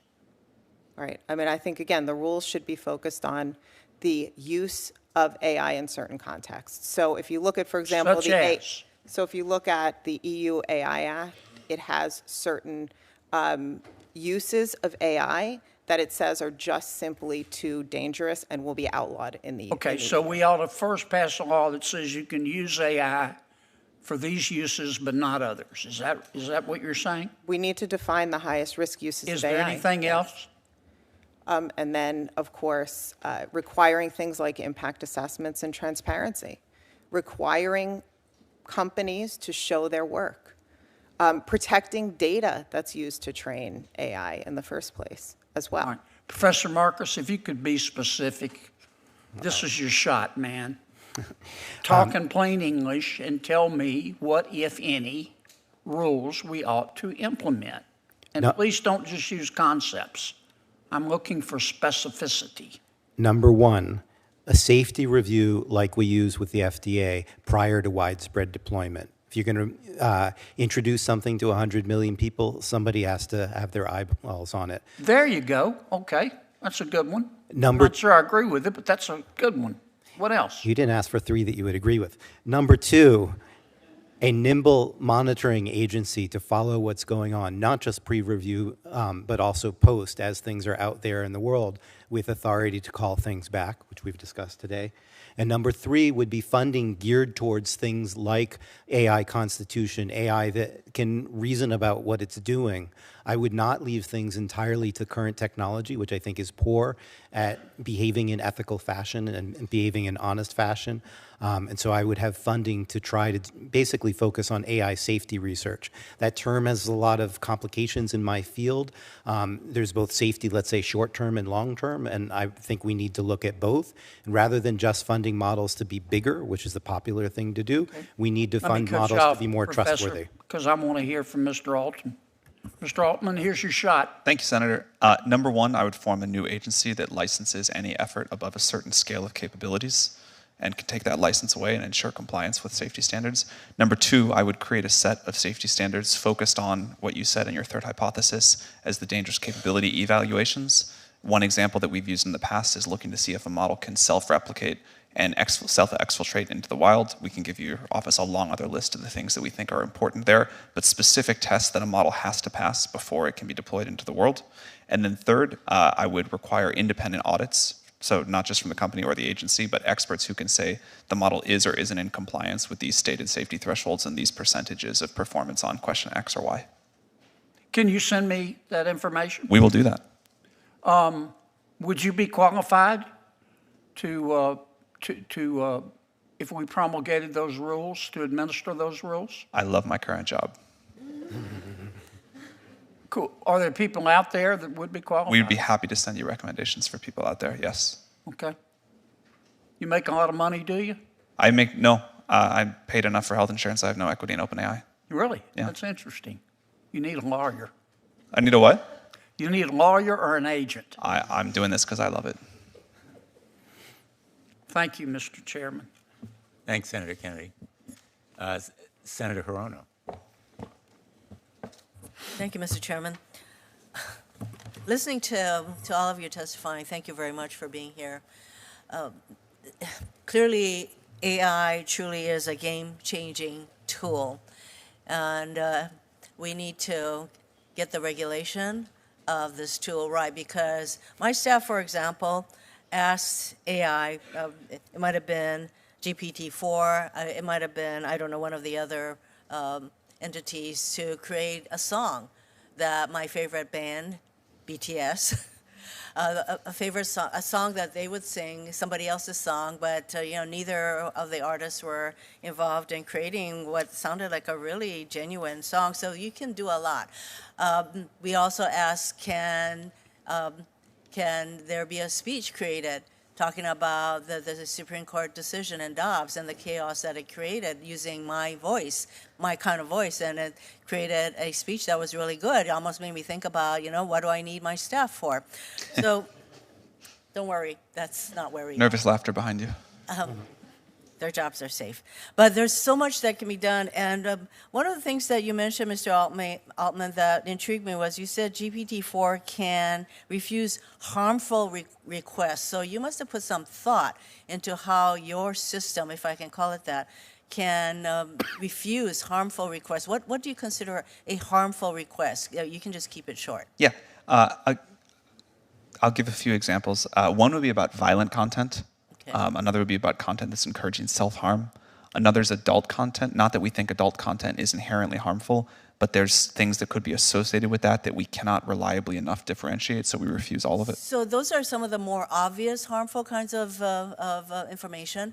But in the election context, for example, I saw a picture of former President Trump being arrested by NYPD, and that went viral. I don't know, is that considered harmful?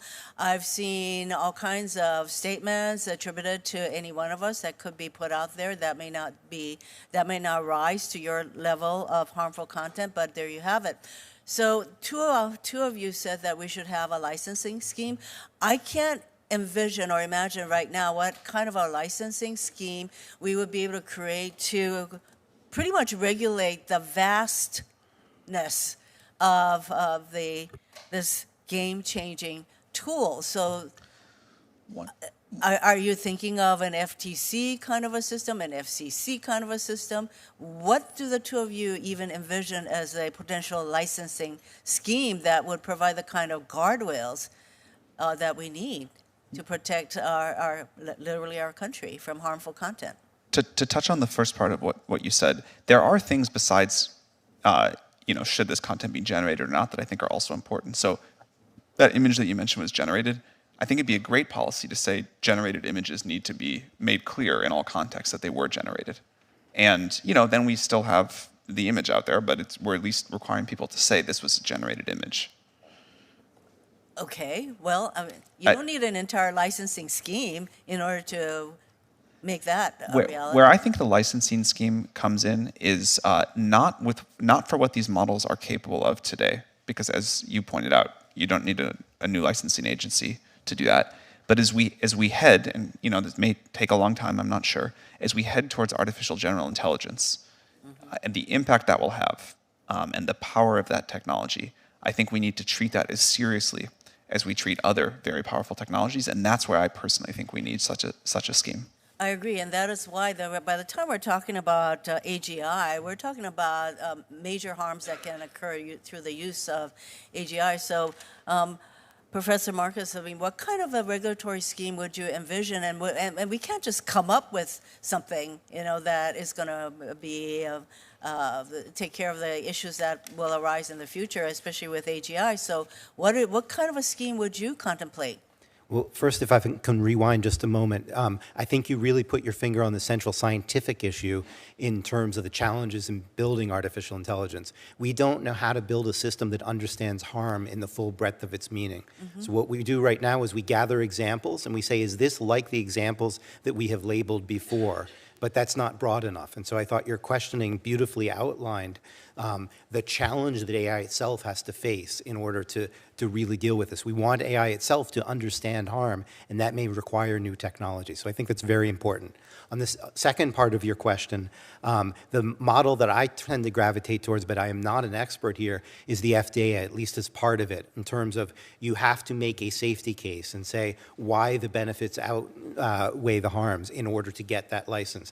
Probably we need elements of multiple agencies. I'm not an expert there, but I think that the safety case part of it is incredibly important. You have to be able to have external reviewers that are scientifically qualified look at this and say, have you addressed enough? So I'll just give one specific example. AutoGPT frightens me. That's not something that OpenAI made, but something that OpenAI did make called ChatGPT plugins led a few weeks later to some building open source software called AutoGPT. And what AutoGPT does is it allows systems to access source code, access the internet, and so forth. And there are a lot of potential, let's say, cybersecurity risks there. There should be an external agency that says, well, we need to be reassured if you're going to release this product that there aren't going to be cybersecurity problems, or there are ways of addressing it. So, Professor, I am running out of time. There's, I just wanted to mention, Ms.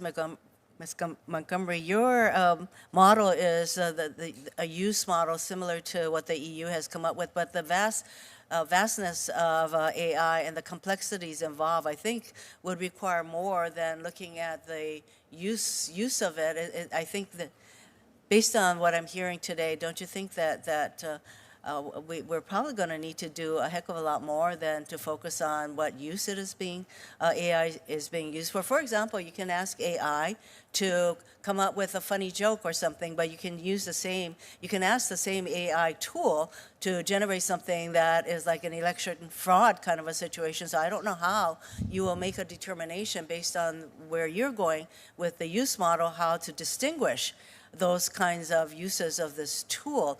So I think that if we're going to go toward a licensing kind of a scheme, we're going to need to put a lot of thought into how we're going to come up with an appropriate scheme that is going to provide the kind of future reference that we need to put in place.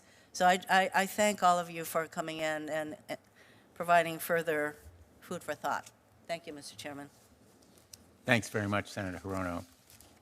Senator Padilla. Thank you, Mr. Chairman. I appreciate the flexibility as I've been back and forth between this committee and Homeland Security Committee, where there's a hearing going on right now on the use of AI in government. So it's AI Day on the Hill, or at least in the Senate, apparently. Now, for folks watching at home, if you never thought about AI until the recent emergence of generative AI tools, the developments in this space may feel like they've just happened all of a sudden. But the fact of the matter is, Mr. Chair, is that they haven't. AI is not new, not for government, not for business, not for the public. In fact, the public uses AI all the time. And just for folks to be able to relate, I want to offer the example of anybody with a smartphone. Many features on your device leverage AI, including suggested replies, right, when we're text messaging or even to email, autocorrect features, including but not limited to spelling in our email and text applications. So I'm frankly excited to explore how we can facilitate positive AI innovation that benefits society while addressing some of the already known harms and biases that stem from the development and use of the tools today. Now, with language models becoming increasingly ubiquitous, I want to make sure that there's a focus on ensuring equitable treatment of diverse demographic groups. My understanding is that most research into evaluating and mitigating fairness harms has been concentrated on the English language, while non-English languages have received comparatively little attention or investment. And we've seen this problem before. I'll tell you why I raise this. Social media companies, for example, have not adequately invested in content moderation tools and resources for their non-English in non-English language. And I share this not just out of concern for non-US based users, but so many US-based users prefer a language other than English in their communication. So I'm deeply concerned about repeating social media's failure in AI tools and applications.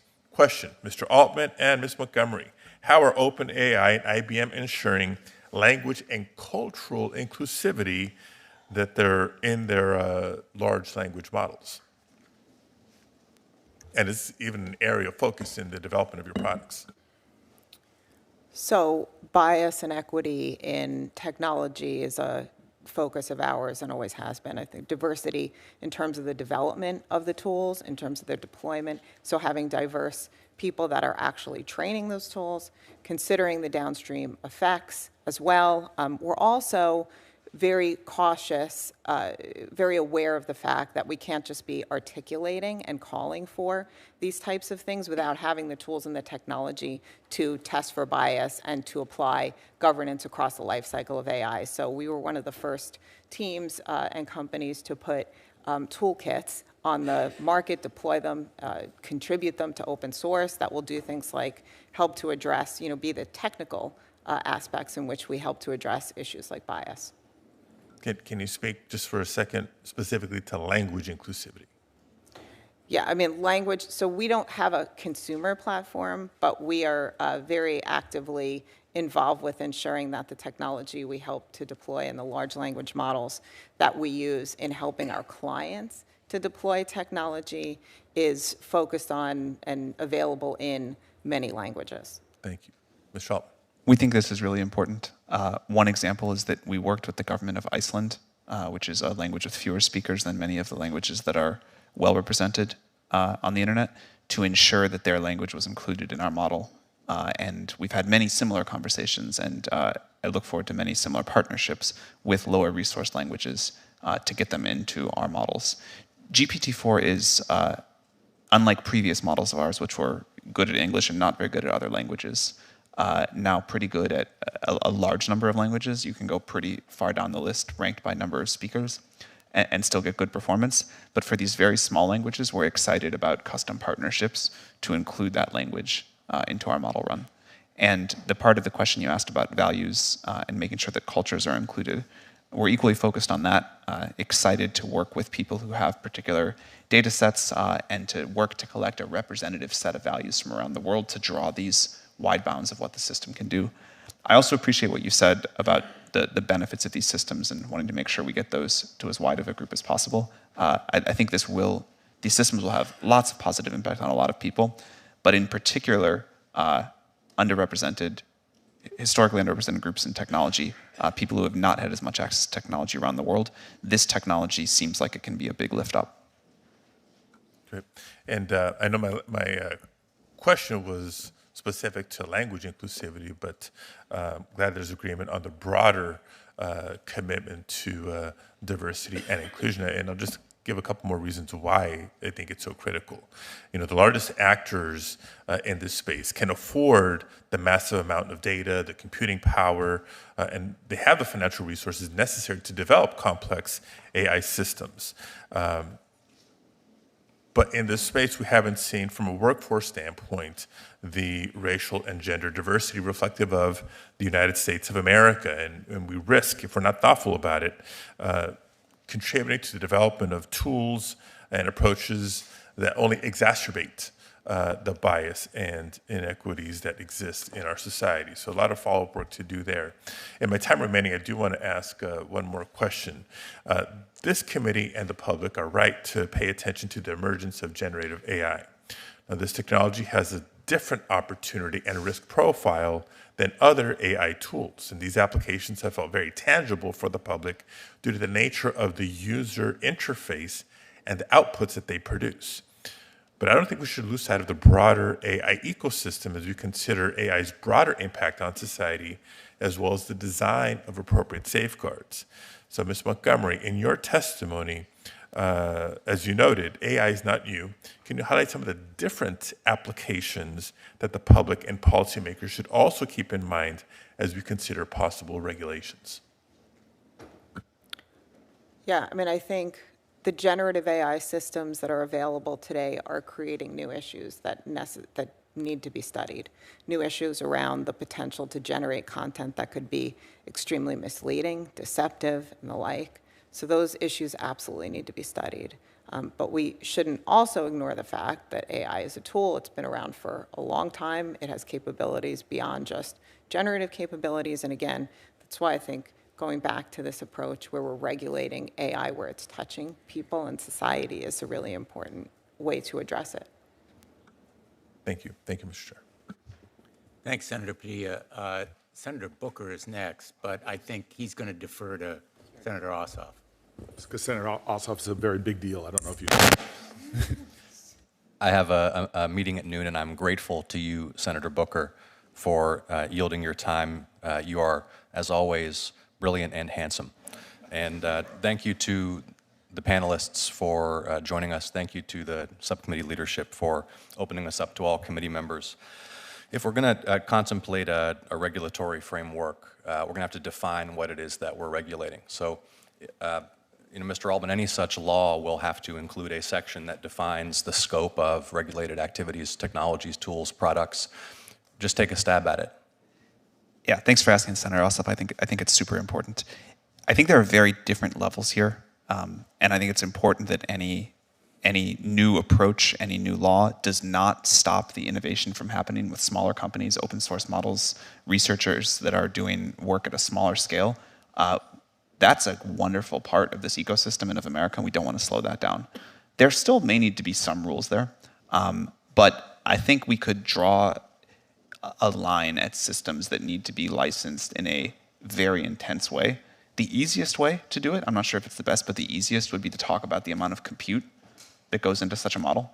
So we could, define a threshold of compute, and it'll have to change. It could go up or down.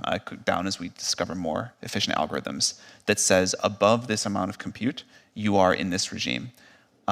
What I would prefer, it's harder to do, but I think more accurate, is to define some capability thresholds and say a model that can do things X, Y, and Z, up to you all to decide, that's now in this licensing regime, but models that are less capable, we don't want to stop our open source community, we don't want to stop individual researchers, we don't want to stop new startups, can proceed, with a different framework. Thank you. As concisely as you can, please state which capabilities you'd propose we consider for the purposes of this definition.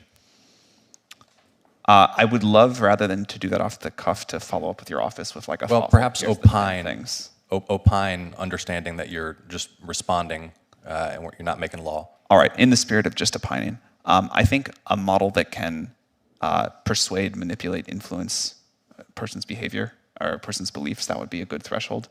I think a model that could help create novel biological agents would be a great threshold. Okay. Things like that. I want to talk about the predictive capabilities of the technology, and we're going to have to think about a lot of very complicated constitutional questions that arise from it.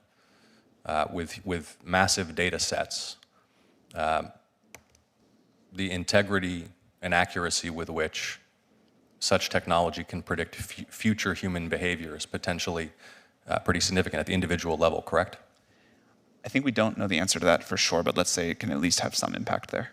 Okay, so we may be confronted by situations where, for example, a law enforcement agency deploying such technology seeks some kind of judicial consent to execute a search or to take some other police action on the basis of a modeled prediction about some individual's behavior. But that's very different from the kind of evidentiary predicate that normally police would take to a judge in order to get a warrant. Talk me through how you're thinking about that issue. Yeah, I think it's very important that we continue to understand that these are tools that humans use to make human judgments and that we don't take away human judgment. I don't think that people should be prosecuted based off of the output of an AI system, for example. We have no national privacy law. Europe has rolled one out to mixed reviews. Do you think we need one? I think it'd be good. And what would be the qualities or purposes of such a law that you think would make the most sense based on your experience? Again, this is very far out of my area of expertise. I think there's many, many people that are privacy experts that could weigh in on what a law needs. I'd still like you to weigh in. I mean, I think a minimum is that users should be able to sort of opt out from having their data used by companies like ours or the social media companies. It should be easy to delete your data. I think but the thing that I think is important from my perspective running an AI company is that if you don't want your data used for training these systems, you have the right to do that. So let's think about how that would be practically implemented. I mean, as I understand it, your tool and certainly similar tools, one of the inputs will be scraping, for lack of a better word, data off of the open web, right, as a low-cost way of gathering information. And there's a vast amount of information out there about all of us. How would such a restriction on the access or use or analysis of such data be practically implemented? So I was speaking about something a little bit different, which is the data that someone generates, the questions they ask our system, things that they input there, training on that. Data that's on the public web that's accessible, even if we don't train on that, the models can certainly link out to it.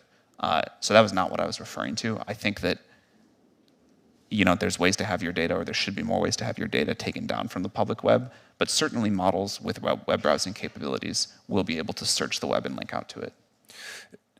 When you think about implementing a safety or a regulatory regime to constrain such software and to mitigate some risk, is your view that the federal government would make laws such that certain capabilities or functionalities themselves are forbidden in potential? In other words, one cannot deploy or execute code capable of X? Yes. Or is it the act itself, X, only when actually executed? Well, I think both. I'm a believer in defense in depth. I think that there should be limits on what a deployed model is capable of and then what it actually does too. How are you thinking about how kids use your product? You have to be 18 or up or have your parents' permission at 13 and up to use a product, but we understand that people get around those safeguards all the time, and so what we try to do is just design a safe product. And there are decisions that we make that we would allow if we knew only adults were using it, that we just don't allow in the product because we know children will use it some way or other too. In particular, given how much these systems are being used in education, we want to be aware that that's happening. I think and Senator Blumenthal has done extensive work investigating this. What we've seen repeatedly is that companies whose revenues depend upon volume of use, screen time, intensity of use, design these systems in order to maximize the engagement of all users, including children, with perverse results in many cases. And what I would humbly advise you is that you get way ahead of this issue. The safety for children of your product. Or I think you're going to find that Senator Blumenthal, Senator Hawley, others on this subcommittee, and I will look very harshly on the deployment of technology that harms children. We couldn't agree more. I think we're out of time, but I'm happy to talk about that if I can respond. Go ahead. Well, it's up to the chairman. Okay. First of all, I think we try to design systems that do not maximize for engagement. In fact, we're so short on GPUs, the less people use our products, the better. But we're not an advertising-based model. We're not trying to get people to use it more and more. And I think that's a different shape than ad-supported social media. Second, these systems do have the capability to influence in obvious and in very nuanced ways. And I think that's particularly important for the safety of children, but that will impact all of us. One of the things that we'll do ourselves, regulation or not, but I think a regulatory approach would be good for also, is requirements about how the values of these systems are set and how these systems respond to questions that can cause influence. So we'd love to partner with you. Couldn't agree more on the importance. Thank you. Mr. Chairman, for the record, I just want to say that the senator from Georgia is also very handsome and brilliant, too. but I will allow that comment to stand without objection. Without objection, okay. Mr. Chairman and Senator Ranking Member, Booker, you are now recognized. Thank you very much. Thank you. It's nice that we finally got down to the ball guys down here at the end. I just want to thank you both. This has been one of the best hearings I've had this Congress, and just a testimony to you two and seeing the challenges and the opportunities that AI presents. So I appreciate you both. I want to just jump in. I think very broadly, and then I'll get a little more narrow. Sam, you said very broadly, technology has been moving like this, and we are, a lot of people have been talking about regulation, and so I use the example of the automobile. What an extraordinary piece of technology. I mean, New York City did not know what to do with horse manure. They were having crises, forming commissions, and the automobile comes along, ends that problem. But at the same time, we have tens of thousands of people dying on highways every day. We have emissions crises and the like. There are multiple federal agencies that were created or are specifically focused on regulating cars. And so this idea that this equally transforming technology is coming, and for Congress to do nothing, which is not what anybody here is calling for, little or nothing is obviously unacceptable. I really appreciate Senator Welch and I, who've been going back and forth during this hearing, and him and Bennett have a bill talking about trying to regulate in this space. Not doing so for social media has been, I think, very destructive and allowed a lot of things to go on that are really causing a lot of harm. And so the question is what kind of regulation? You all have spoken that to a lot of my colleagues. And I want to say, Ms. Montgomery, and I have to give full disclosure, I'm the child of 2 IBM parents, but you talked about defining the highest risk uses. We don't know all of them. We really don't. We can't see where this is going. Regulating at the point of risk, and you sort of called not for an agency, and I think when somebody else asks you to specify, because you don't want to slow things down, we should build on what we have in place. But you can envision that we can try to work on 2 different ways that ultimately a specific, like we have in cars, EPA, NHTSA, the Federal Motor Car Carrier Safety Administration, all of these things, you can imagine something specific that is, as Mr. Marcus points out, a nimble agency that could do monitoring, other things. You can imagine the need for something like that, correct? Oh, absolutely. Yeah. And so, just for the record then, in addition to trying to regulate with what we have now, you would encourage Congress and my colleague, Senator Welch, to move forward in trying to figure out the right tailored agency to deal with what we know and perhaps things that might come up in the future. I would encourage Congress to make sure it understands the technology, has the skills and resources in place to impose regulatory requirements on the uses of the technology and to understand emerging risks as well. So yes. Yeah, Mr. Marcus, there's no way to put this genie in the bottle. Globally, it's exploding. I appreciate your thoughts, and I shared some with my staff about your ideas of what the international context is. But there's no way to stop this moving forward. So with that understanding, just building on what Ms. Montgomery said, What kind of encouragement do you have as specifically as possible to forming an agency, to using current rules and regulations? Can you just put some clarity on what you've already stated? Let me just insert, there are more genies yet to come from more bottles. Some genies are already out, but we don't have machines that can really, for example, self-improve themselves. We don't really have machines that have self-awareness, and we might not ever want to go there. So there are other genies to be concerned about. On to the main part of your question. I think that we need to have some international meetings very quickly with people who have expertise in how you grow agencies, in the history of growing agencies. We need to do that in the federal level. We need to do that in the international level. I'll just emphasize one thing I haven't as much as I would like to, which is that I think science has to be a really important part of it. And I'll give an example. We've talked about misinformation. We don't really have the tools right now to detect and label misinformation with nutrition labels that we would like to. We have to build new technologies for that. We don't really have tools yet to detect a wide uptick in cybercrime, probably. We probably need new tools there. We need science to probably help us to figure out what we need to build and also what it is that we need to have transparency around and so forth. Understood. Sam, just going to you for the little bit of time I have left.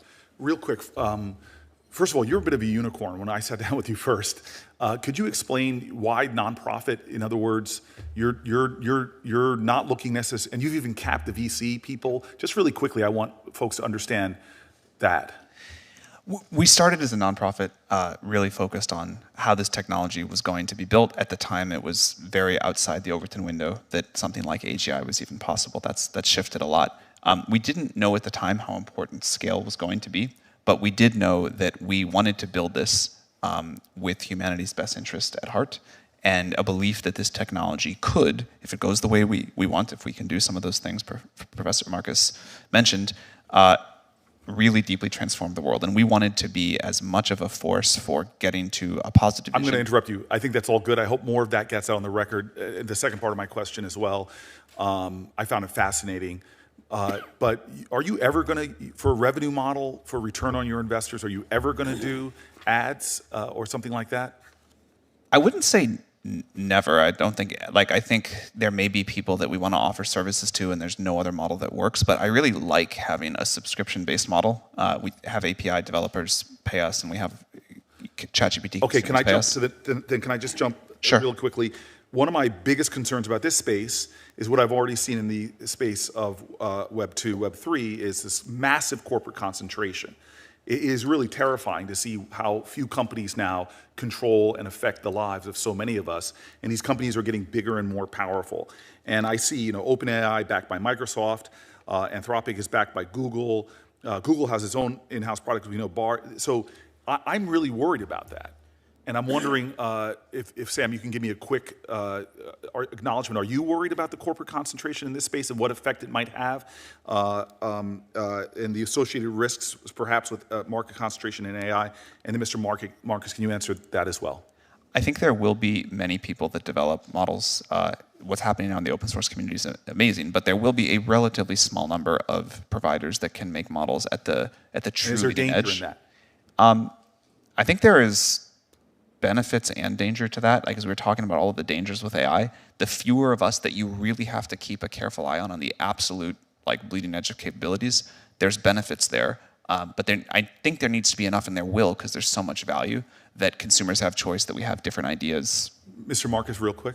There is a real risk of a kind of technocracy combined with oligarchy, where a small number of companies influence people's beliefs through the nature of these systems. Again, I put something in the record about the Wall Street Journal about how these systems can subtly shape our beliefs, and that has enormous influence on how we live our lives. And having a small number of players do that with data that we don't even know about, that scares me. Sam, I'm sorry. One more thing I wanted to add. One thing that I think is very important is that what these systems get aligned to, whose values, what those bounds are, that is somehow set by society as a whole, by governments as a whole. And so creating that data set, our alignment data set, it could be an AI constitution, whatever it is, that has got to come very broadly from society. Thank you very much, Mr. Chairman. My time's expired, and I guess the best for last. Thank you, Senator Booker. Senator Wells. First of all, I want to thank you, Senator Blumenthal, and you, Senator Hawley. This has been a tremendous hearing. senators are noted for their short attention spans, but I've sat through this entire hearing and enjoyed every minute of it. You have one of our longer attention spans in the United States Senate, to your great credit. Well, we've had good witnesses, and it's an incredibly important issue. And here's just, all the questions I have been asked, really, but here's a kind of a takeaway, and what I think is the major question that we're going to have to answer as a Congress. Number one, you're here because AI is this extraordinary new technology that everyone says can be transformative as much as the printing press. Number two, it's really unknown what's going to happen, but there's a big fear you've expressed, all of you, about what bad actors can do and will do if there's no rules of the road. Number three, as a member who served in the House and now in the Senate, I've come to the conclusion that it's impossible for Congress to keep up with the speed of technology. And there have been concerns expressed about social media and now about AI that relate to fundamental privacy rights, bias rights, intellectual property, the spread of disinformation, which in many ways for me is the biggest threat because that goes to the core of our capacity for self-governing. There's the economic transformation, which can be profound. There's safety concerns. And I've come to the conclusion that we absolutely have to have an agency. What its scope of engagement is has to be defined by us. But I believe that unless we have an agency that is going to address these questions from social media and AI, we really don't have much of a defense against the bad stuff. And the bad stuff will come. So last year, I introduced in the House side, and Senator Bennett did in the Senate side, it was the end of the year, a Digital Commission Act, and we're going to be reintroducing that this year. And the two things that I want to ask, one, you've somewhat answered, because I think two of the three of you have said you think we do need an independent commission.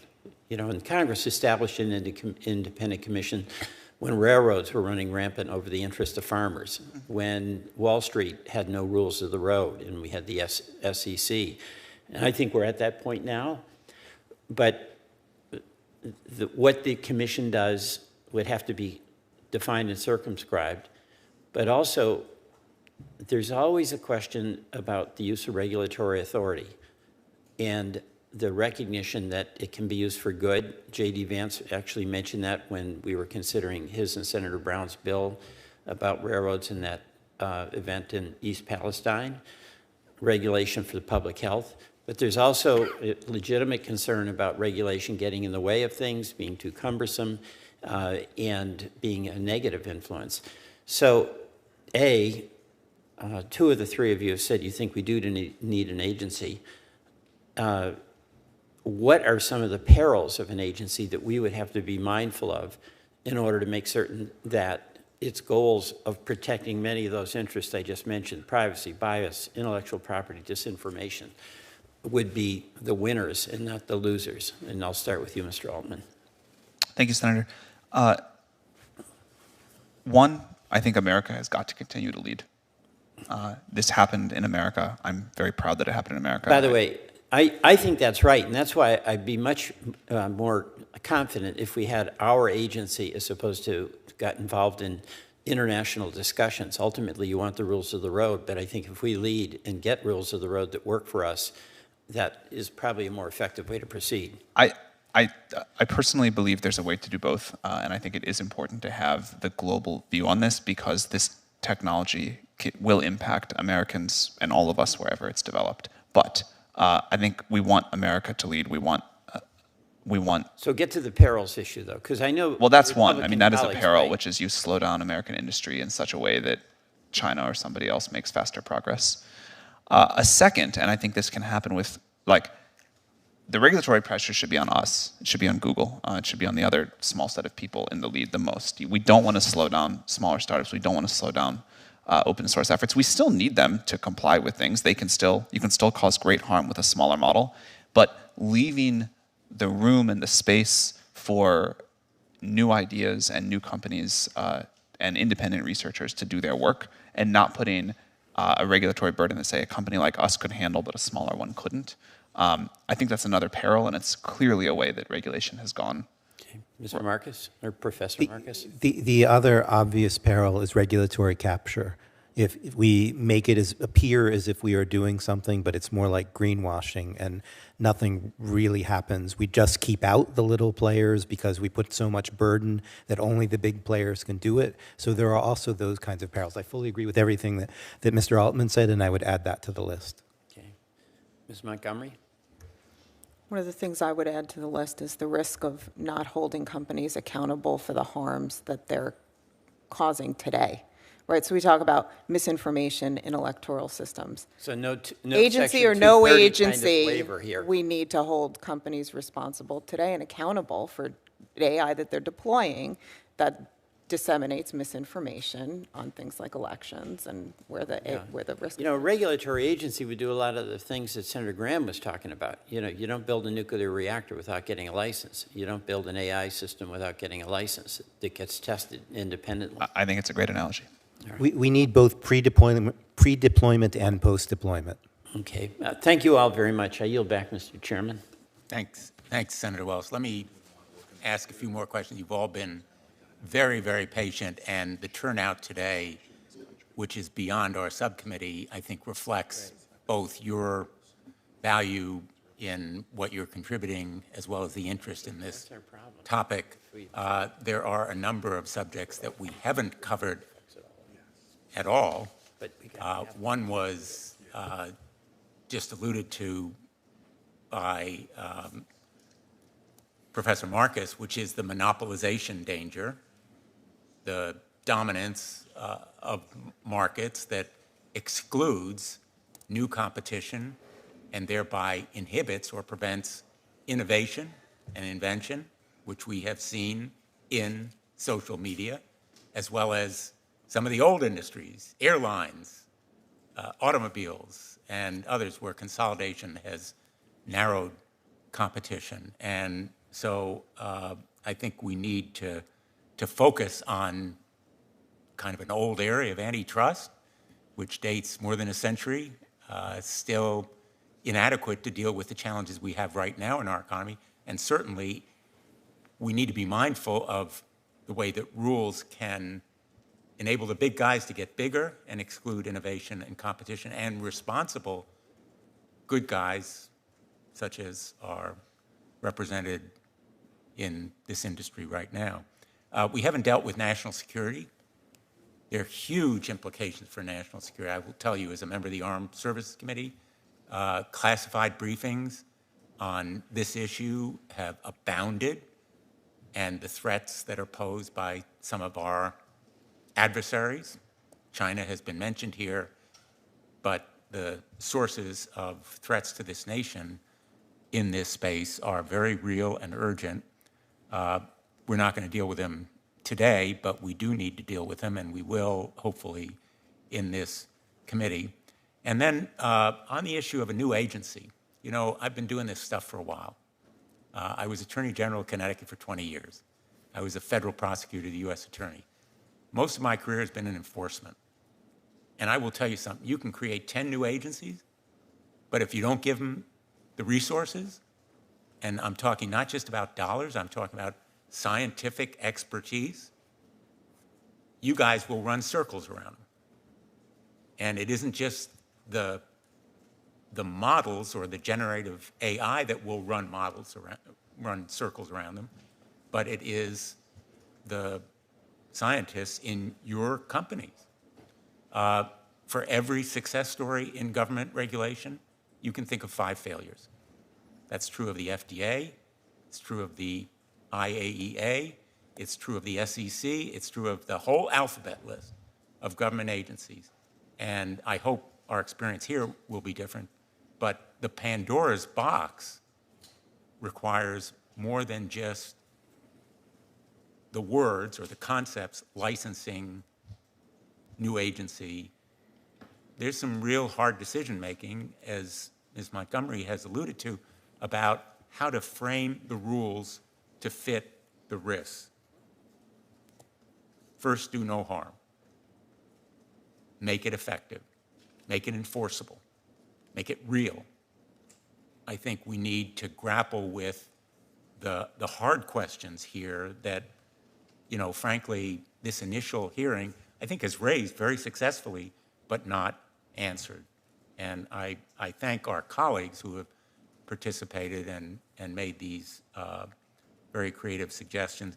I'm very interested in enforcement. I, literally 15 years ago, I think, advocated abolishing Section 230. What's old is new again.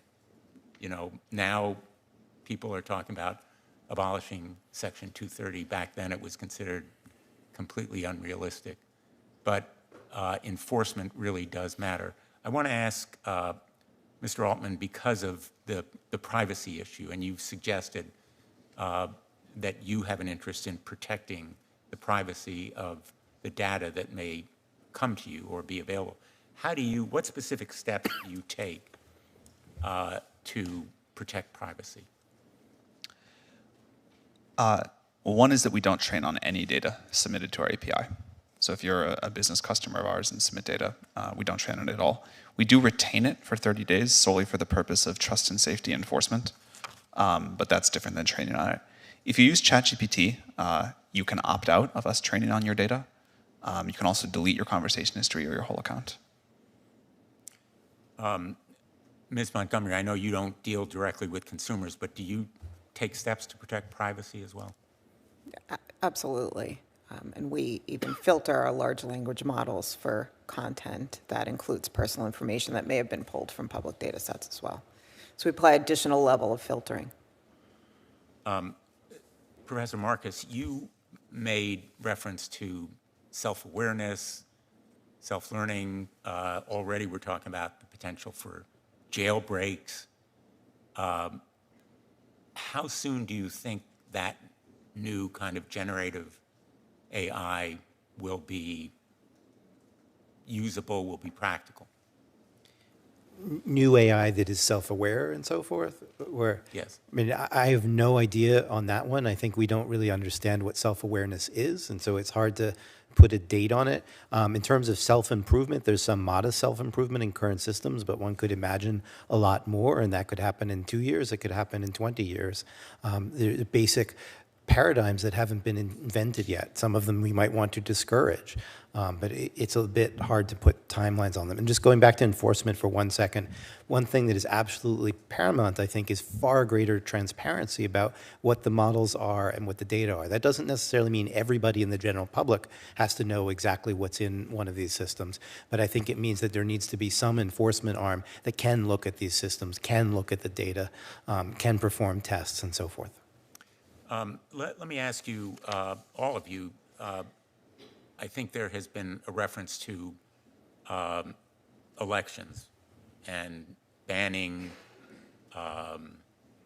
outputs involving elections. Are there other areas where you think, what are the other high risk or highest risk areas where you would either ban or establish especially strict rules? Ms. Montgomery. The space around misinformation, I think, is a hugely important one. And coming back to the points of transparency, knowing what content was generated by AI is going to be a really critical area that we need to address. Any others? I think medical misinformation is something to really worry about. We have systems that hallucinate things. They're going to hallucinate medical advice. Some of the advice they'll give is good, some of it's bad. We need really tight regulation around that. Same with psychiatric advice, people using these things as kind of ersatz therapists.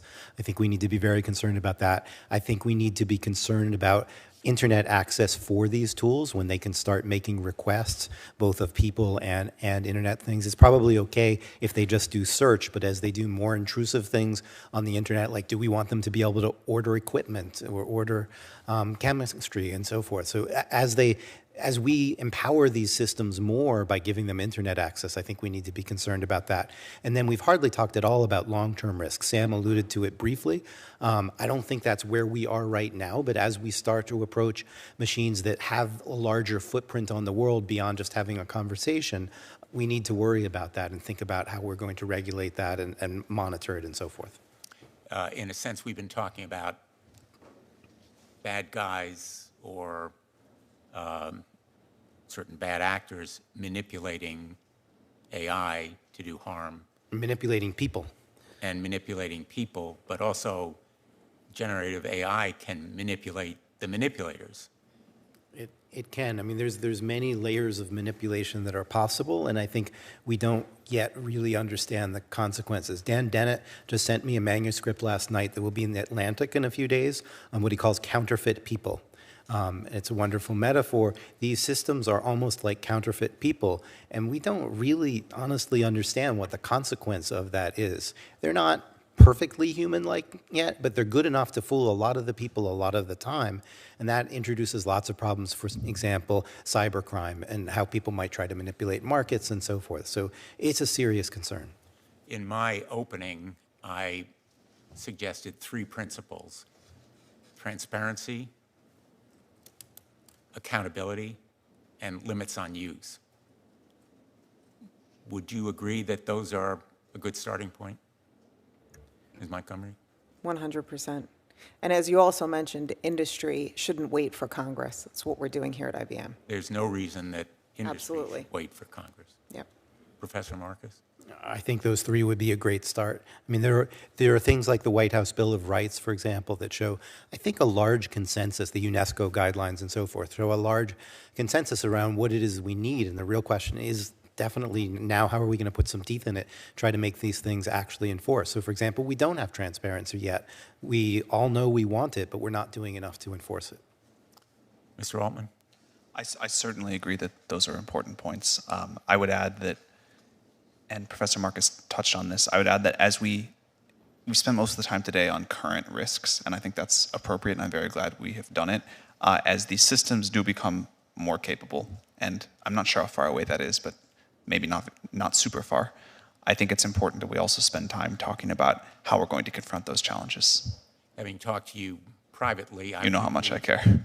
I agree that you care deeply and intensely, but also that prospect of increased danger or risk resulting from even more complex and capable AI mechanisms certainly may be closer than a lot of people appreciate. Let me just add for the record that I'm sitting next to Sam, closer than I've ever sat to him except once before in my life, and that his sincerity in talking about those fears is very apparent physically in a way that just doesn't communicate on the television screen, but communicates from here. Thank you. Senator Hawley? Thank you again, Mr. Chairman, for a great hearing. Thanks to the witnesses. So I've been keeping a little list here of the potential downsides or harms, risks of generative AI, even in its current form. Let's just run through it. Loss of jobs. And this isn't speculative. I think your company, Ms. Montgomery, has announced that it's potentially laying off 7,800 people, a third of your non-consumer facing workforce because of AI. So loss of jobs, invasion of privacy, personal privacy, on a scale we've never before seen, manipulation of personal behavior, manipulation of personal opinions, and potentially the degradation of free elections in America. Did I miss anything? I mean, this is quite a list. I noticed that an eclectic group of about 1,000 technology and AI leaders, everybody from Andrew Yang to Elon Musk, recently called for a 6-month moratorium on any further AI development. Were they right? Do you join those calls? Are they right to do that? Should we pause for 6 months? Your characterization is not quite correct. I actually signed that letter. About 27,000 people signed it. It did not call for a ban on all AI research. It only called, nor on all AI, but only on a very specific thing, which would be systems like GPT-5. Every other piece of research that's ever been done, it was actually supportive or neutral about, and it specifically called for more research on trustworthy and safe AI. So you think that we should take a moratorium, a 6-month moratorium or more on anything beyond ChatGPT 4? I took the letter. What is the famous phrase? Spiritually, not literally. What was the famous phrase?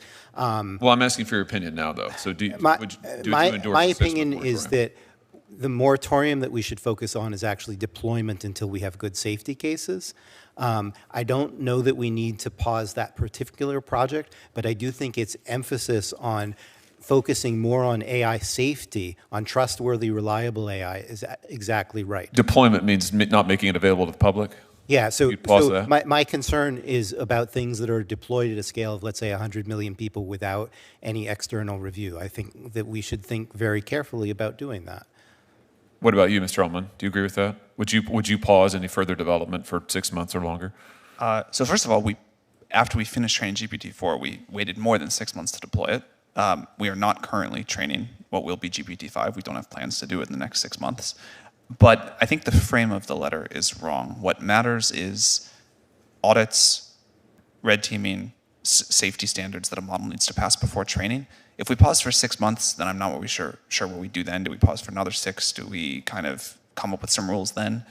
The standards that we have developed and that we've used for GPT-4 deployment, we want to build on those, but we think that's the right direction, not a calendar clock pause.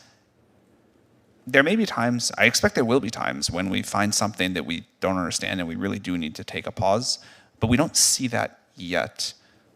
Never mind all the benefits. You don't see what yet? You're comfortable with all of the potential ramifications from the current existing technology? I'm sorry, we don't see the reasons to not train a new one. For deploying, as I mentioned, I think there's all sorts of risky behavior and there's limits we put. We have to pull things back sometimes, add new ones. I meant we don't see something that would stop us from training the next model, where we'd be so worried that we'd create something dangerous, even in that process, let alone the deployment. But that may happen. What about you, Ms. Montgomery? I think we need to use the time to prioritize ethics and responsible technology as opposed to pausing development. Well, wouldn't a pause in development help the development of protocols for safety standards and ethics? I'm not sure how practical it is to pause, but we absolutely should be prioritizing safety protocols. Okay, the point about practicality leads me to this. I'm interested in this talk about an agency, and maybe that would work. Although, having seen how agencies work in this government, they usually get captured by the interests that they're supposed to regulate. They usually get controlled by the people who they're supposed to be watching. I mean, that's just been our history for 100 years. Maybe this agency would be different. I have a little different idea. Why don't we just let people sue you? Why don't we just make you liable in court? We can do that. We know how to do that. We can pass a statute. We can create a federal right of action that will allow private individuals who are harmed by this technology to get into court and to bring evidence into court. And it can be anybody. I mean, you want to talk about crowdsourcing. We'll just open the courthouse doors. We'll define a broad right of action, private citizens, be class actions. We'll just open it up. We'll allow people to go into court. We'll allow them to present evidence. They say that they were harmed by, they were given medical misinformation. They were given election misinformation, whatever. Why not do that, Mr. Altman? I mean, please forgive my ignorance. Can't people sue us? Well, you're not protected by Section 230, but there's not currently, I don't think, a federal right of action, private right of action that says that if you are harmed by generative AI technology, we will guarantee you the ability to get into court. Oh, well, I think there's like a lot of other laws where if technology harms you, there's standards that we could be sued under, unless I'm really misunderstanding how things work. If the question is, are clearer laws about the specifics of this technology and consumer protections a good thing, I would say definitely yes. The laws that we have today were designed long before we had artificial intelligence, and I do not think they give us enough coverage. The plan that you propose, I think, as a hypothetical, would certainly make a lot of lawyers wealthy, but I think it would be too slow to affect a lot of the things that we care about, and there are gaps in the law. For example, we don't really Wait, you think it'd be slower than Congress? Yes, I do, in some ways. Really?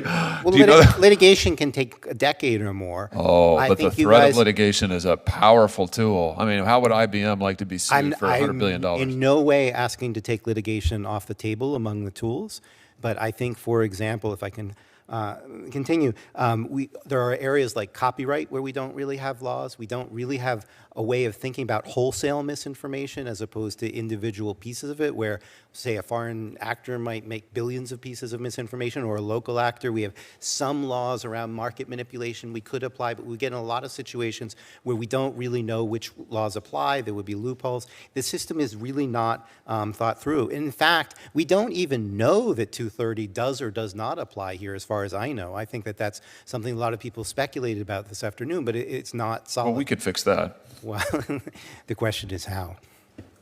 Oh, easy. It would be easy for us to say that Section 230 doesn't apply to generative AI. Ms. Montgomery, I'll give you the last word. Important I'll yield, start. Mr. Chairman.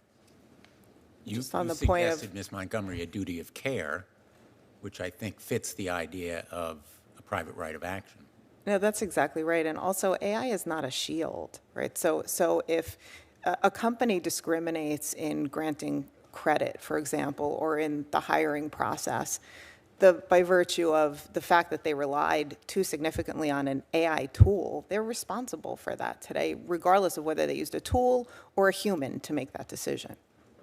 I'm going to turn to Senator Booker for some final questions, but I just want to make a quick point here on the issue of the moratorium. I think we need to be careful. The world won't wait. The rest of the global scientific community isn't going to pause.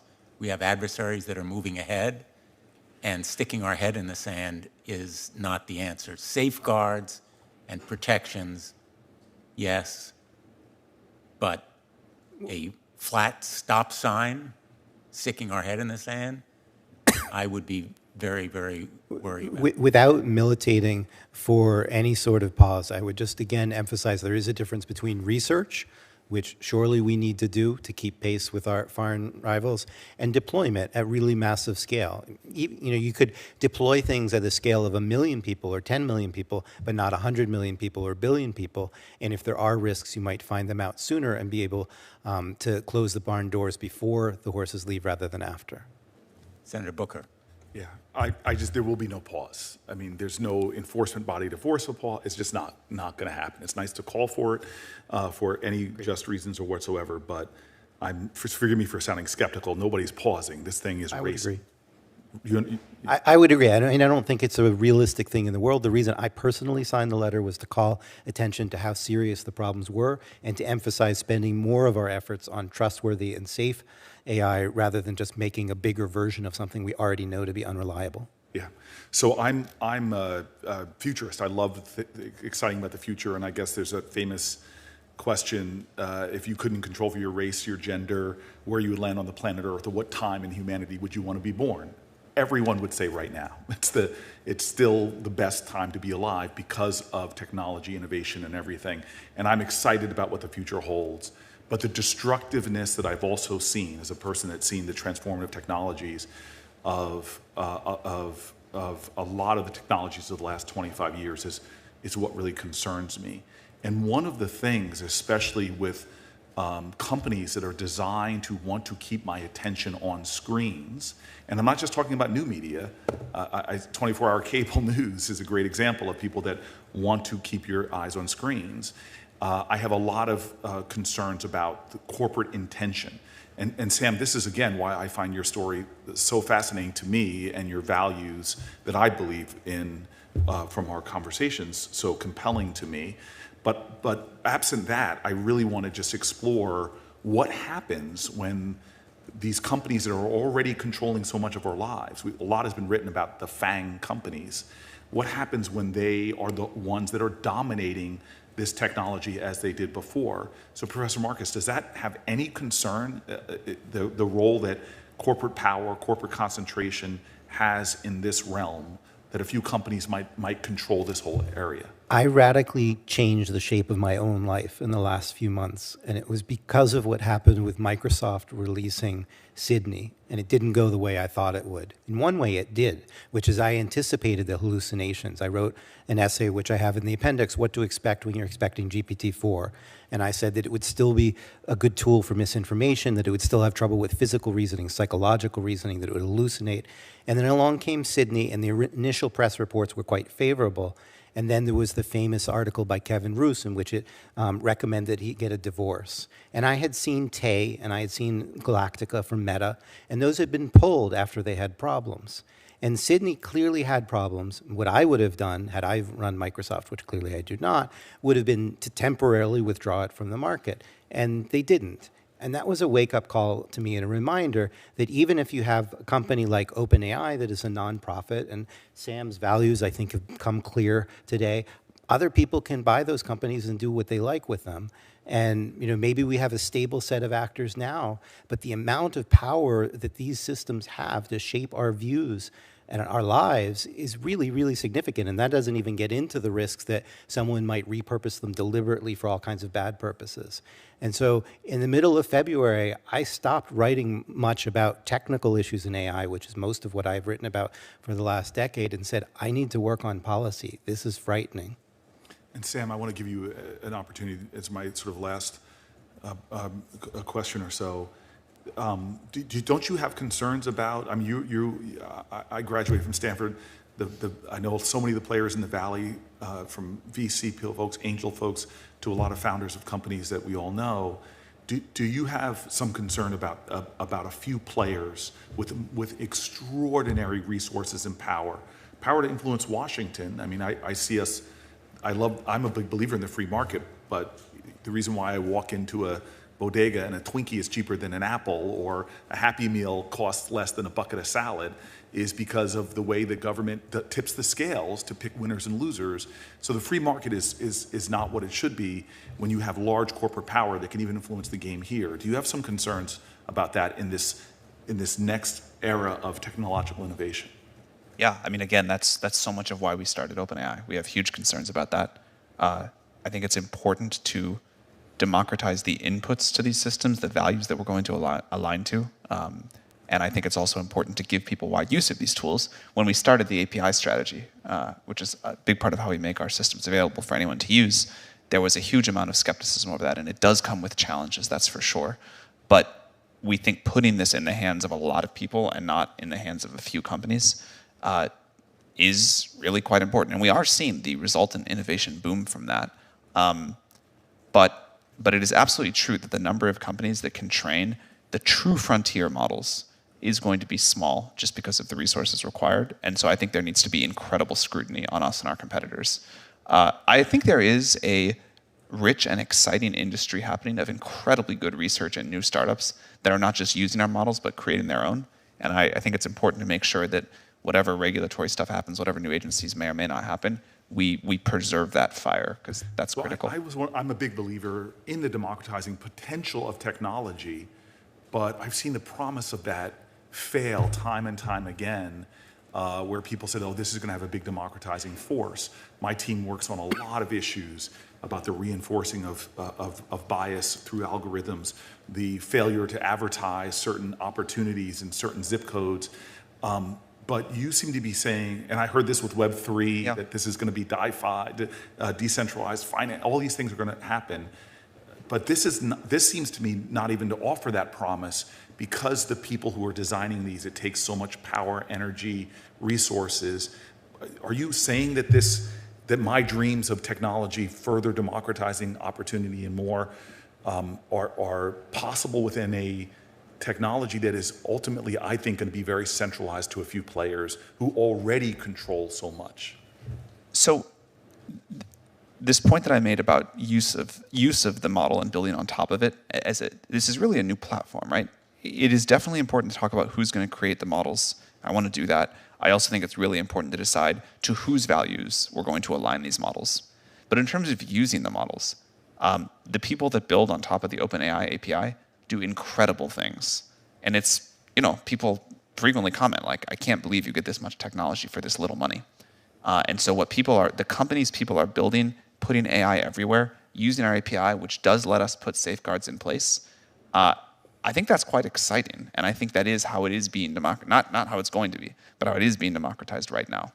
There is a whole new Cambrian explosion of new businesses, new products, new services happening by lots of different companies on top of these models. And so I'll say, Chairman, as I close, that most industries resist even reasonable regulation, from seatbelt laws to we've been talking a lot recently about rail safety. The only way we're going to see the democratization of values, I think, and while there are noble companies out there, is if we create rules of the road that enforce certain safety measures like we've seen with other technology. Thank you. Thanks, Senator Booker. And I couldn't agree more that in terms of consumer protection, which I've been doing for a while, participation by the industry is tremendously important, and not just rhetorically, but in real terms, because we have a lot of industries that come before us and say, oh, we're all in favor of rules, but not those rules. Those rules we don't like. And it's every rule, in fact, that they don't like. And I sense that there is a willingness to participate here that is genuine and authentic.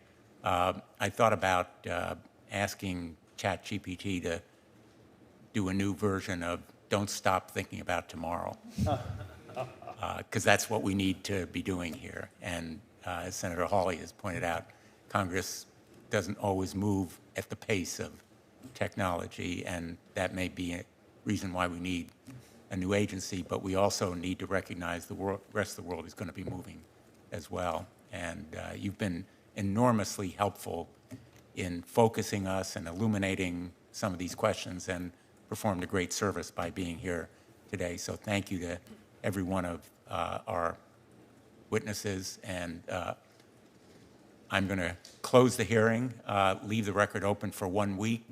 In case anyone wants to submit anything, I encourage any of you who have either manuscripts that are going to be published or observations from your companies to submit them to us. And we look forward to our next hearing.